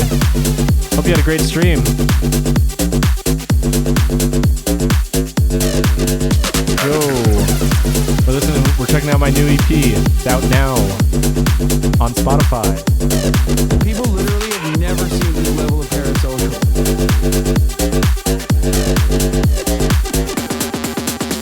What's going on, everyone? Welcome, welcome. I see a lot of familiar offliner names never here. Seen this level of parasocial. Thank you. Thank you, Aros Frito, Ricey for the follow. Thank you, Joan of Dark for the follow. Appreciate it, you guys. People literally have never Thickbone, seen thank you this for the level of follow. parasocial. Smiley.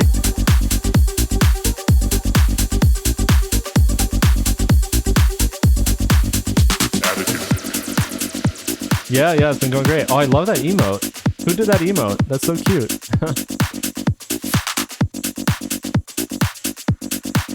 Exclamation point EP in chat if you want to go check it out. I think it should be live now.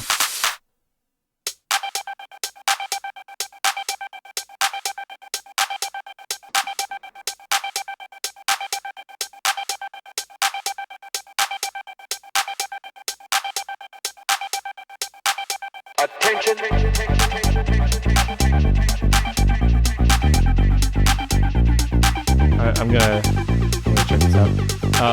Your girlfriend makes all your emotes? Oh, nice. Read your chat. I told you it is? No, yeah. I meant the pre-save link. I don't know if the pre-save link is live.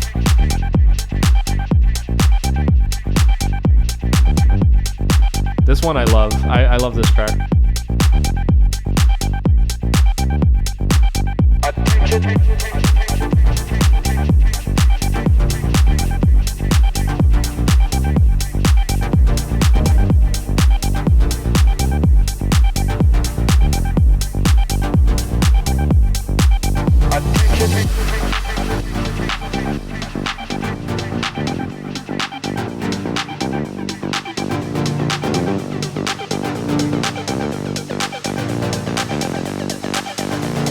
Labor is the thing that makes the world go.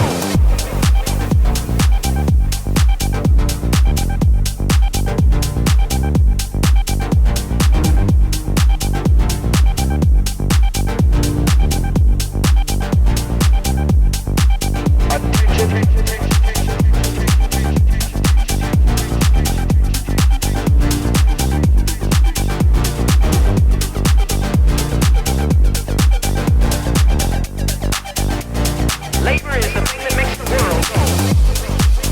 You guys like that little leftist shout out there in the lyrics?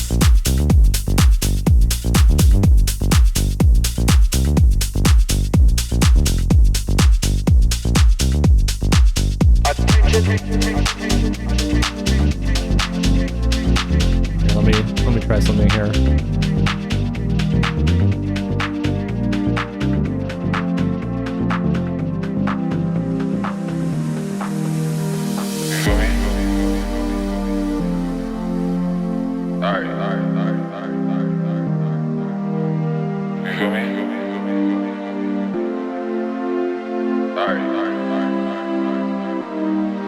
Attention. I think this should work. There we go.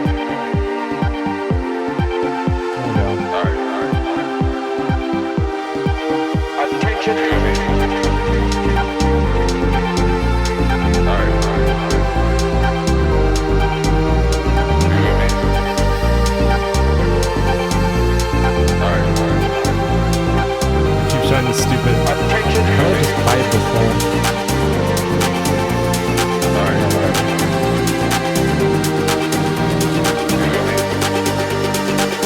Alright, get ready for this. Labor is the thing that makes the world go.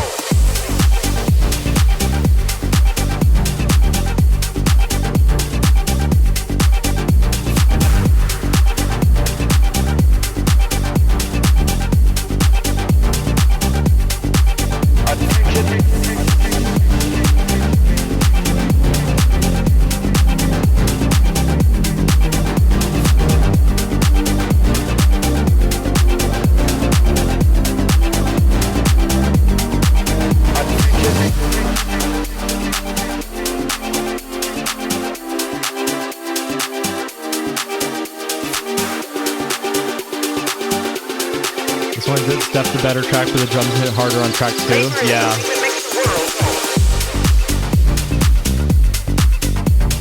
I did want kind of a different vibe for the different tracks. Track 2 is definitely like super aggro hard. This one's much more like cool, you know? Like I wanted this one to just be like, you know, really chill like club music. The other one's just like a banger, you know? But yeah, okay, it's out. It's out in the world. If You Love EP is out. I'm pretty stoked. Okay, let me make sure this is.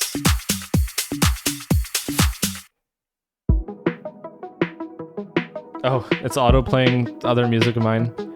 Fuck it, why don't we just. We're listening to other Megaphonics music now. This is just a Megaphonics listening stream now. This is an old one. This is from 2022. Well, not old, but.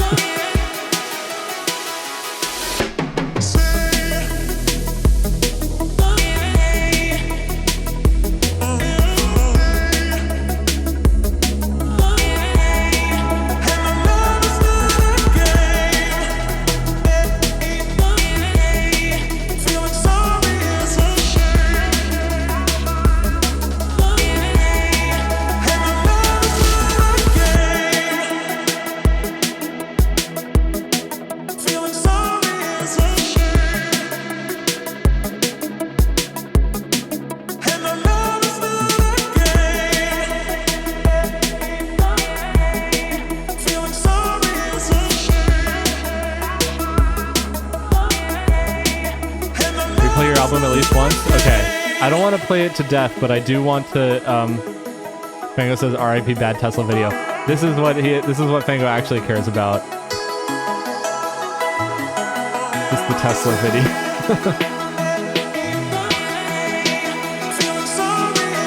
Okay, after this track, we'll replay the EP. I wanna space it out so we get some people coming in.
The EV thing, like, okay, in Fango's defense, even as someone who doesn't have a car anymore, I'm still, like, interested in EVs, you know what I mean?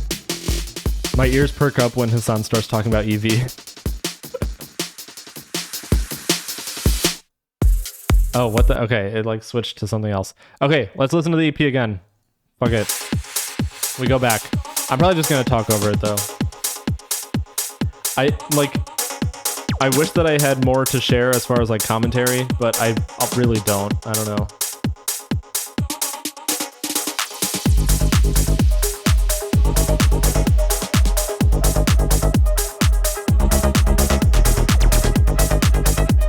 Like I made these tracks on stream for like however many streams, and so there's not that much to add to them anymore.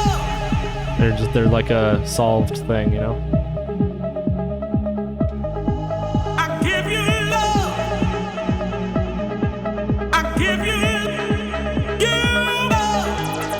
By the way, for anyone who's watching on TikTok, if you're enjoying the music, if you enjoy the content, be sure to go check out the EP and also follow on TikTok. Much appreciated.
Yeah, Fango says in Hassan's chat, we ended up being the EV guys and started DMing each other. It turns out we met like 6 years prior.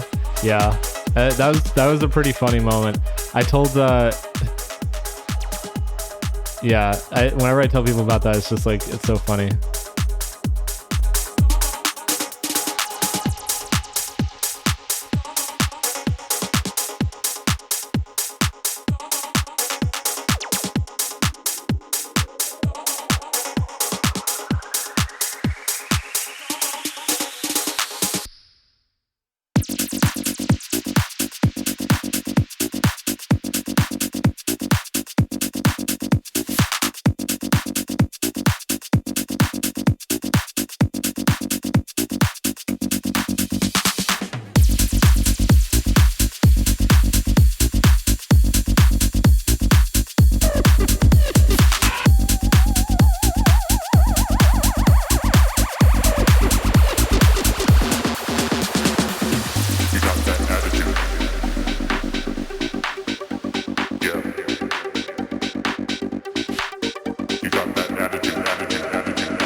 What is this, a Hassan clip? Should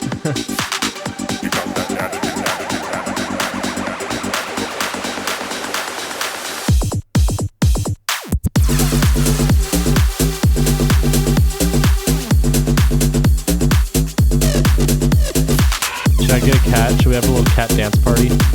Here, I'm gonna grab.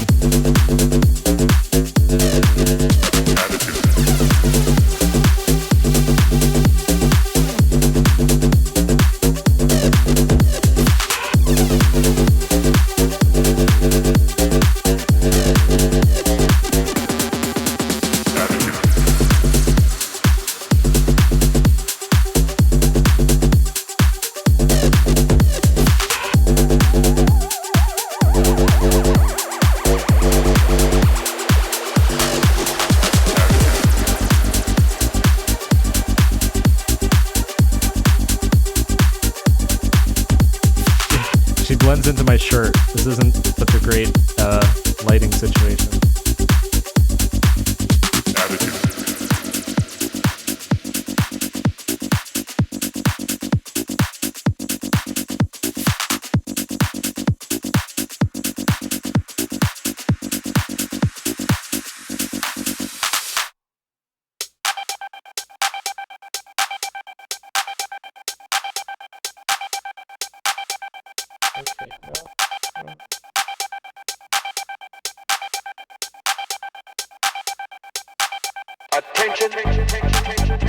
You gotta say, Mega, I'm pretty partial to track 2. Not a huge fan of the attitude sample, but the overall beat is sick. Yeah, the attitude sample was kind of...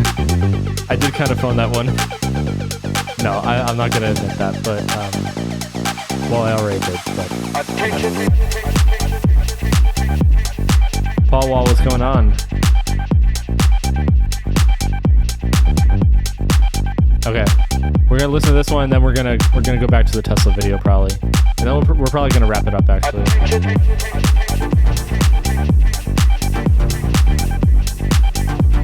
Because now that it's out and we're approaching midnight, I need to go to sleep. I'm an old man. A ripe old 28 years of age.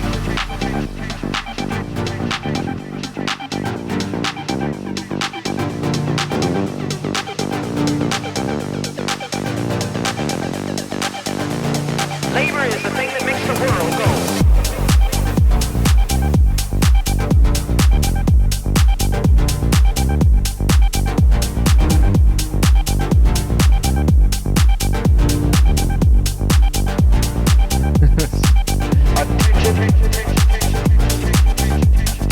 I'm so spoiled, by the way. I'm so spoiled because I start work at 10 and I work from home. Labor is But the like, thing that makes the world go. I just procrastinate getting out of bed until like the last minute. I'm so spoiled. But it is what it is.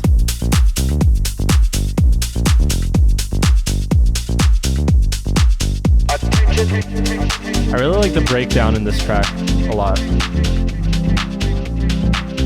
It was kind of a late addition to this track. I wasn't sure what I wanted to do with it.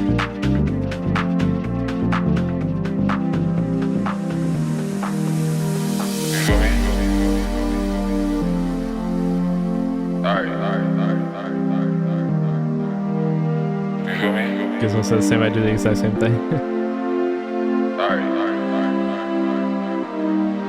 Attention.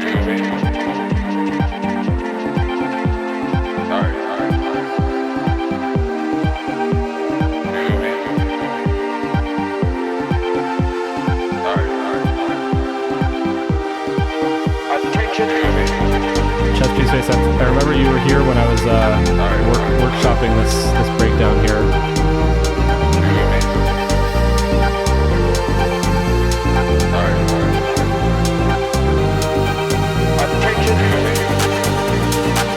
You know what the word Mamzer means comes in Yiddish as code? I actually don't know what that word means.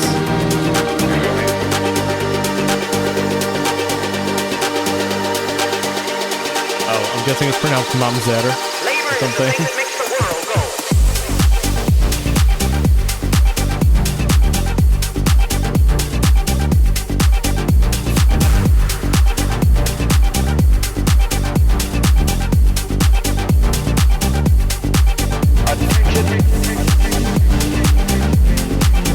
Oh, I just looked that up. That's not a good... I don't know if we should be using that word.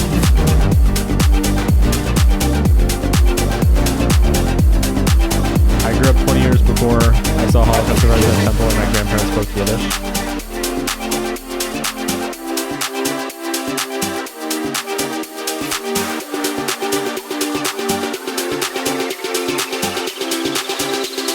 Labor is the thing that makes the world go.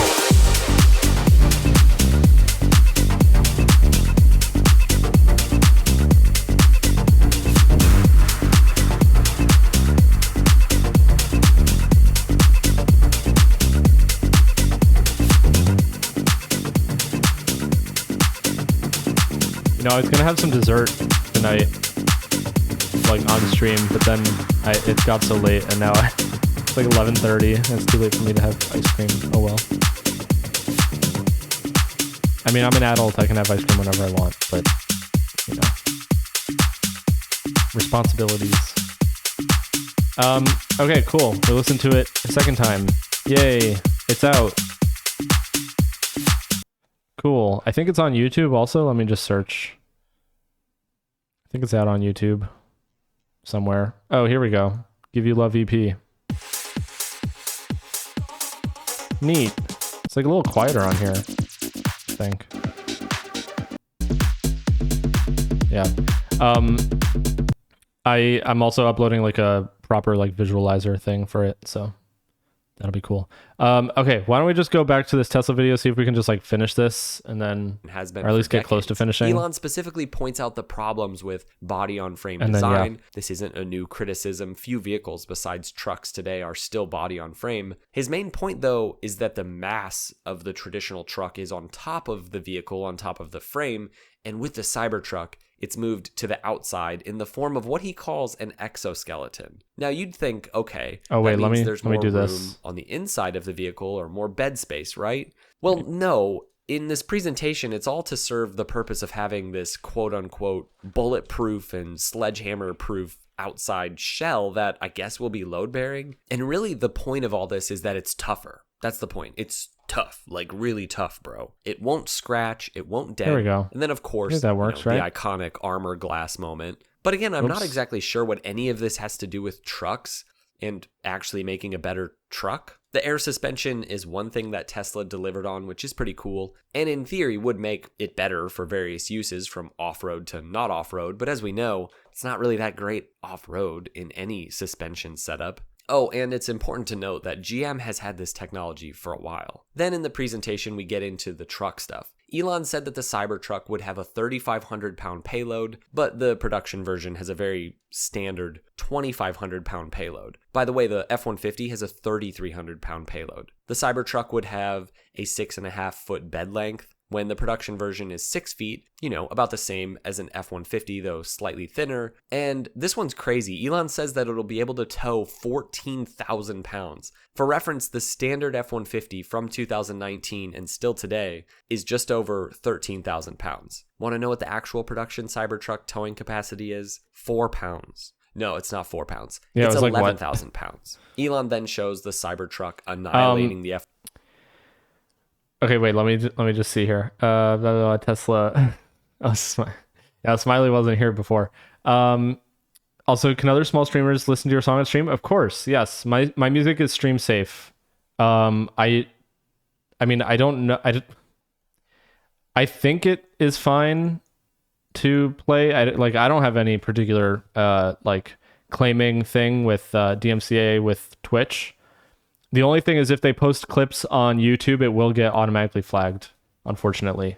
I haven't turned off Content ID for my stuff. So unfortunately, that is that they won't be able to post it and collect revenue if they post like parts of my music in it. But you don't have a publisher, do you? I am self-published, so I own my own publishing and I administer my own publishing. Yeah. Oh, but yeah, you said bro's not DMCA anyway. Yeah, I'm not going to DMCA it. I do have Content ID automatically on YouTube though, so that's the only thing. But it won't take it down. It'll just claim the revenue or whatever. So don't put it in like if it's like a VOD backup channel that you're not making money on or whatever. If you're a streamer, then that's fine. Like mine, for example, I have Megaphonics VODs on YouTube, and I just use that as an archive thing. I don't actually care about making money on that. Funny that it says the air suspension is something Tesla delivered on when they've had that since 2012. Yeah. F-150 in a pull-off, but this is clearly a lower weight, lower spec F-150, making it unable to get any traction. And Tesla is good at this, like having the Cybertruck race a Porsche in a fake quarter mile. The range promises were obviously never going to come true in the real world, and on paper, the production Cybertruck has a fraction of the promised 250, 300, and 500 plus mile range. In all reality, you need to get that gigantic extra battery that takes up most of the bed to get over that 300 mile range mark. Oh, and he said it would float. Meanwhile, it has some of the worst panel gaps I've ever seen on a production vehicle. And he knew that the panel gaps I'm going to turn the lights back on. be I a just problem, remembered. which is why he promised some bullcrap about the panels having 10 microns of tolerances, which is just ludicrous. The only thing that was under promised, ludicrous. not surprisingly, was the 0 to 60, which of course, we've got to have this gigantic tank be one of the fastest vehicles in the world. It's so stupid. It's 2.6 seconds for the 0 to 60 instead of 2.9. This will all make sense in a minute. The most random claim was that it would come with an onboard air compressor, which would be kind of cool, but it didn't. Of course, it would be full self-driving, which he had promised at every single unveil, and that crap's never going to happen. And it would start at $39,900 with no incentives. When in reality, if you want a Cybertruck, the price starts at over $80,000 and you'll never get it delivered. Seriously, this truck's going to be discontinued. Fast forward about 4 years. What? And the first... I don't know about that. but whatever. Cybertruck delivery is happening, and we get another Cybertruck live event, this time to celebrate the production of the vehicle. Out of the two Cybertruck events, the original unveil and the recent delivery, I think most would point to the armor glass incident as, the funniest or most ridiculous moment. But for me, it's the part where this silly, very Tesla-esque promo that plays before this second delivery. It's the part where it switches from this futuristic crap to this traditional truck commercial with shots of blue collar workers using the Cybertruck as a truck. What the heck? But that lasts for 7 seconds before getting back to the yuppie crap. In the recent delivery event, the tagline is more utility than a truck. What's the EV company that starts with an L? Vango, don't you mean Lotus? Lotus makes EVs now, but anyways. Oh, my laptop was making noise. I was like, what's going on? Vango said Lotus. You have a friend that works at Lucid. Yeah, Lucid's pretty cool. Lucid, honestly, I'm saying it. Lucid is my dream car.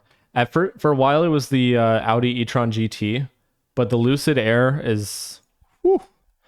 I sat in one. It's so nice. They're in a rough spot. They're too staid for me. What does that mean? Or and is that's that the typo? tagline that Elon, for some reason, he can't get it quite right. Something that has Stuffy? that's more truck than truck. What do you mean stuffy? And so what we have here is something that is a better truck than a truck. While Oh, also rich people being a better shit. I mean, I like rich people shit sometimes. Damn. If I had the money for it, I would get one. sports car than a sports car. What does that mean? In terms of the sports Like car part, Hassan, when I sent it to Hassan and I was like, you should get the Lucid for your next car. And he was like, I'm not getting a Lucid. But then he clicked the link and he was like, it does look really nice. But I'm like, I think you should get a Lucid. So I can live vicariously through him.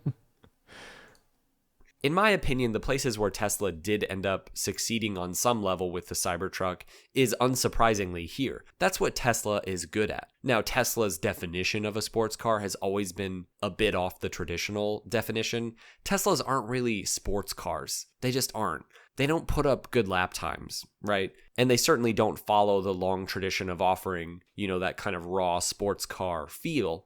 They're not that kind of fun. They're more like modern muscle cars. Incredibly fast in a straight line, 0 to 60, off the line. Of course, they're going to beat everything, right? And that's true of the Cybertruck. So no, it's not faster than a 911, even in a straight line. But again, my understanding is the Cybertruck is somewhat revolutionary in terms of a truck with its car-ish performance, things like steer-by-wire. But how is it as a truck? Let's talk about the design. I want to address some of these claims about the Cybertruck's apparently revolutionary frame design. It seems like Elon was kind of hesitantly claiming that this would be something like a monocoque frame versus a body-on-frame, but he doesn't come outright and say that. He doesn't say this is a monocoque. He does say it's an exoskeleton. What are we even looking at with the Cybertruck? How is it put together? Top Gear called it an exoskeleton. Others have said it's essentially a unibody. The question is, are those steel panels actually load-bearing, as Elon seemed to promise? The truth is, the Cybertruck seems to be just a unibody construction with no floor, same as the Model Y, which is pretty cool for a truck, honestly, but far from being an exoskeleton. That form is technically possible on vehicles, but that would be quite radical for a production vehicle, and especially this kind of vehicle. Tesla has done some pretty cool stuff when it comes to frame design and integrating the large batteries in with the car's frame, and that is true with the Cybertruck, but it's not an exoskeleton. The panels don't seem to be load-bearing. The Cybertruck is pretty much just like a gigantic Model Y in terms of its frame design. Now, for the overall styling of the Cybertruck, Musk has said that there was a heavy inspiration from the Lotus E-Spirit submarine car. This is kind of losing me. I'm going to be honest. movie. This is just describing the history of the Cybertruck, which is not super interesting to me. I don't know. What's the ultimate point Spelled here? out. Based heavily cool from about two angles. Otherwise, know that the Cybertruck project isn't a bro's just rethinking yapping molecular at this level. point. Manufacturing is constrained by specific safety regulations to ensure this. That's why all cars and most trucks are blobs void of most fun design language. It's not that manufacturers don't want to make interesting designs, they just can't. So I'm not really sure how Tesla got around this. The Cybertruck is not available in Europe, and it never will be because it's an unsafe design. But how can it even be sold in the US? I honestly could see a class The answer is that the US doesn't have any regulations on this stuff. action lawsuit happening when a Cybertruck utterly obliterates a car in a way that no other vehicle could, just because of its shape and the material it's made of. And now with all Cybertrucks being recalled and constant problems like we've never seen before with a Tesla product, one has to wonder what the future of this supposedly futuristic vehicle will look like. One thing is clear to me, at least. I believe this is probably the worst truck to ever come out of a major manufacturer. And on top of this, why would you want to own a truck from there's definitely, I mean, gas trucks. There's definitely gas truck models that are not good. From a company willing to sue you if you sell it? For me, the brooding question with the Cybertruck now is how the heck did this thing go to production in this form and this shape? How is this legal from a major manufacturer? There was a small bit in Jay Leno's feature of the Cybertruck where Franz mentions wanting to get rid of the mirrors altogether and just, have cameras. And there's something really sinister about the way he words this. He says, and we just couldn't get the regulations changed. Not we couldn't get it to pass regulations. No, we couldn't get the regulations changed. Did Tesla actually get specific regulations changed for the Cybertruck? No. Because the way he words that, it makes it sound like Tesla apparently has the power and leverage to just get these governing bodies to just change stuff when they want them to. Dude, how are you a car reviewer and you're just like, what? Lobbying? What is this lobbying thing? I've never heard of this before. What is this? Is every car designer wants that. Literally this is so funny. This guy is just, it's not even lobbying. No, I mean it is. It's not lobbying like no, but it's not that it's lobbying. It's just, I wouldn't even call it regulatory capture. It doesn't rise to that level. But the point is just intergovernmental relations and, influence campaigns. Franz was talking for the entire industry right there. Yeah, I mean, that's the other thing. We do know that the major automotive manufacturers are somewhat in bed with groups like the EPA, for example. Oh, well, yeah. But how in the world did a massively heavy and sharp-edged, steel-bodied vehicle pass regulations and safety standards? I don't really have an answer for that question. I do know that trucks here in the answer is that we don't really have any, and it's mostly just... Yeah. The answer is that the US does not really have sufficient regulations that govern things like this. So the Cybertruck is legal. The reason that no one has made things like it is because of the reason that everyone doesn't like the Cybertruck now, which is that it looks dangerous as fuck. And no one wants to be the manufacturer that makes a truck that's dangerous as fuck. The US are not really... Probably safer than a lot of other trucks right now. Well, height-wise, but that's to the about same it. Safety standards as other passenger vehicles, despite the fact that they're almost exclusively used today as just basically passenger vehicles, and despite the fact that every Tesla model until the Cybertruck exactly no one wants to make a Ford Pinto ever again, which is really something we should applaud them for. Very little has come out about the Cybertruck's crash test ratings, which are not official, and that's pretty simply because they don't have to. It's a truck, and the early footage of testing that we've seen of the Cybertruck is somewhat alarming. No Jason Kamiza, just because you cringily say, "Are you kidding me? We're talking about Tesla here." I don't care about the name Tesla. This vehicle is on the road now, and it has not been tested the same way other Teslas have been. Now, if you don't believe me in all of this... Well, yeah, but that's just because it's... Okay, that's stupid. Just look at no Tesla car stock. Goes through the federal crash tests at the time that they're released. It's always after the fact. And quarterly earnings. 2024 has not been good for Tesla. The Chinese EV offerings are slowly taking over Tesla's share of the market. The stock price and earnings in general are down. The Cybertruck has also been a massive black Trucks don't have to do eye the same for testing? company's- Wait, really? Okay, that's news to me. I didn't know that.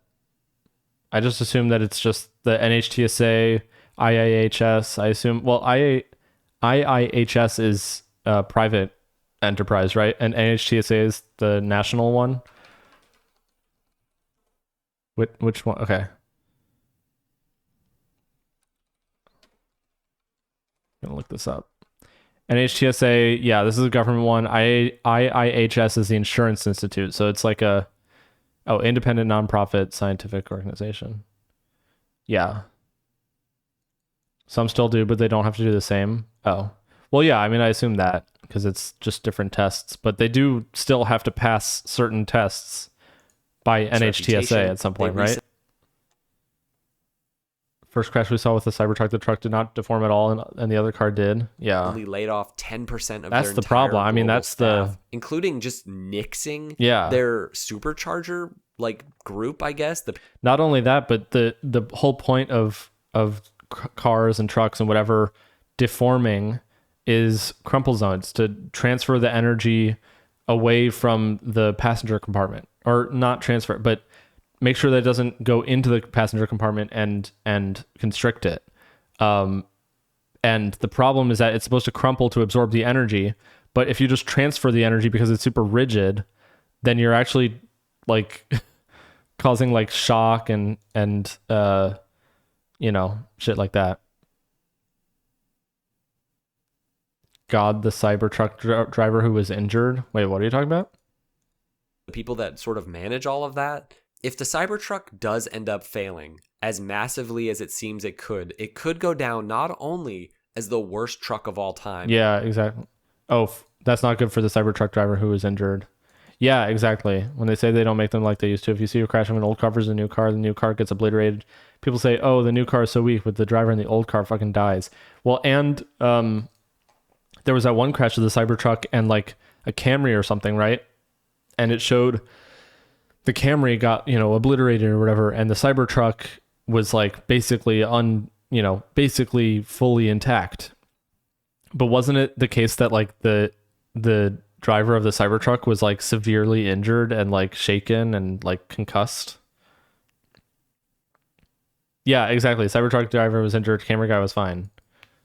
Yeah, not severely, but I remember it being very ironic. Which I know some of you might laugh at, but come find me in 50 years and tell me you couldn't see this thing at the top of every worst car ever list. Is that more likely? Or is it more likely that it's a huge success and causes no problems for Tesla in terms of large-scale manufacturing and ends up paving the way for the future? I highly doubt it. But more than all of that, what if the Cybertruck ends up marking the downfall of Tesla as we know it? Tell me that story would not make sense. Maybe this move to making ridiculous, huge vehicles is Tesla's way of doing what every other major American automotive manufacturer has done, which is move away from normal cars and sedans to gigantic, expensive luxury vehicles that are easier to make because they have less safety standards. It could be. If you're looking to get a truck, just go buy an F-150, okay? You will be happy you did, I promise. I'd love to hear your thoughts in the comments below. And if you enjoyed the video, make sure to That's such subscribe. a random We'll see you in the next one. recommendation. Drive safe.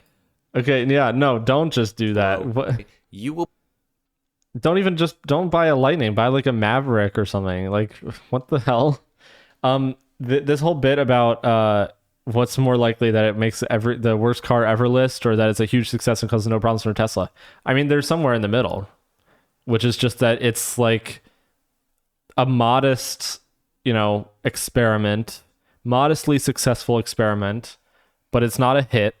And it doesn't tank the company. I think that's what's going to happen. A random topic, what's going on? Hummer EV is better. I don't know. It's different, but it has all of its own problems. I mean, the thing weighs 9,000 something pounds. It's just like massive and gaudy, and I mean, it's cool in like a kind of Halo car way, but it's not. I don't like it. I saw a Hummer EV in person at one point. I can't remember where. Or I mean, it was like up here in SF, but I can't remember like the context. Hummer EV and Cybertruck are the same thing. IMO, both goofy. Yeah, exactly. Not until they make an EV Maverick. Yeah. Who the fuck would have a Hummer EV in SF City? No, it was up in like one of the hills or something where they were just like parking on the street. And it's just like it was like a really big road, you know. They weren't in a shortage of space, unless obviously they take it into the city, in which case obviously they're going to have a shortage of space. But speaking of shortages, there is no shortage of ad breaks on this broadcast. If you don't want to see the ads, you can subscribe for $5 or for free, like Fango, Chess Piece Face, and others have done already. If you don't want to see those ads, make sure you're subscribed. And here's the ad break coming up soon, and then we're gonna probably wrap it up and do a little raid or something, because I'm up on the end of my stream at this point. I was checking to see if any of my other streamer friends like Brett or Doodleburb have been close to wrapping up, but yeah. I subbed Fango. Yeah, true. So basically, I should be thanking Chess Piece Face and Chess Piece Face for the gifted sub. I want to get an EV ED pump. What is that?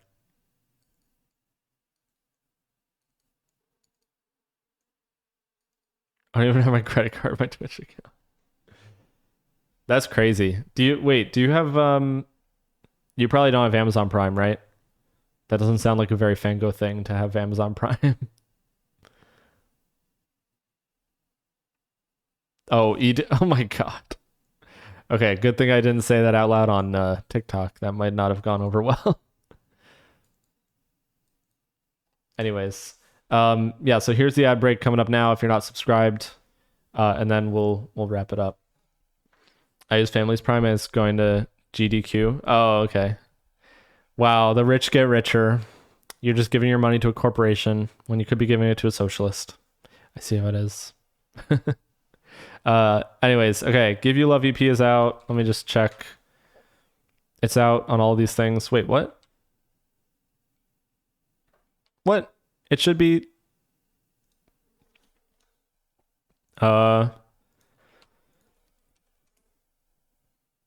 Why is it still doing that? Hold up.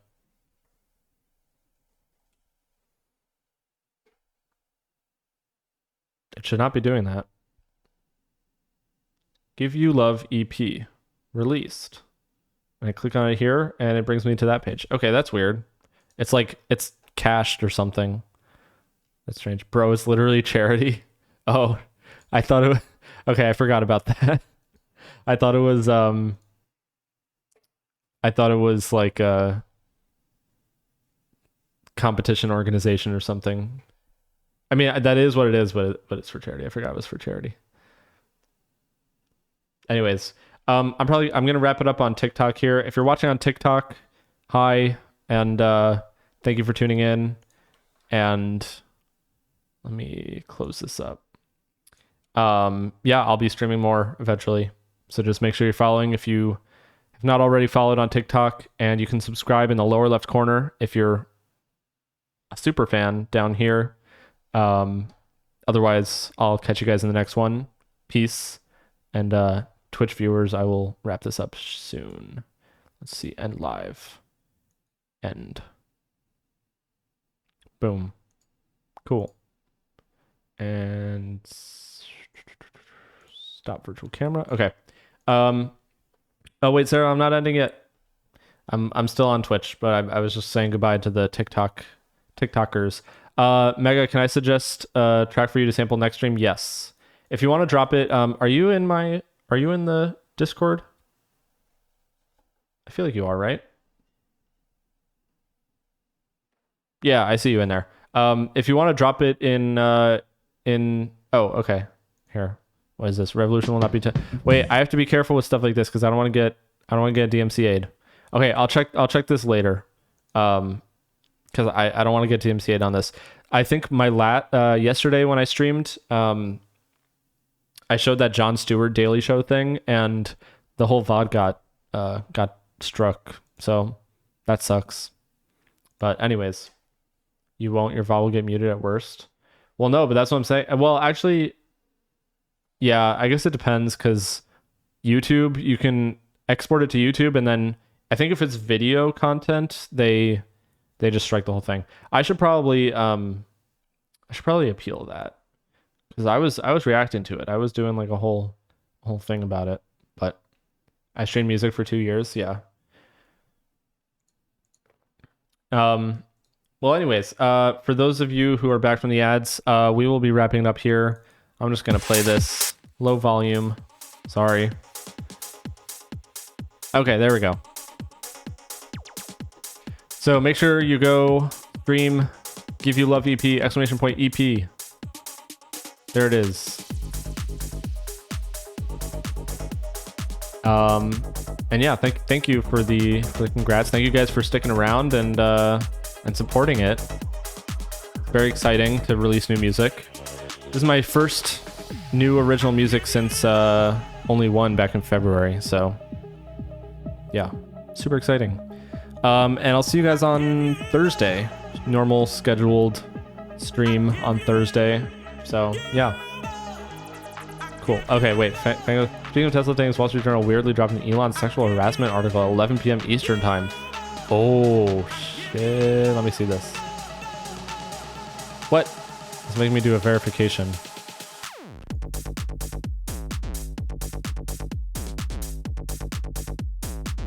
Oh shit, that's crazy. Oh, he's gonna be so mad tomorrow. Okay, that's gonna be so funny. Well, you and I will be there in Hassan's chat for sure. we will be sure that Hassan is aware of that. Our streamer got replaced by a bot. Okay. Thank you guys so much for sticking around. Good night. Bye. Stream Give You Love EP. Bye.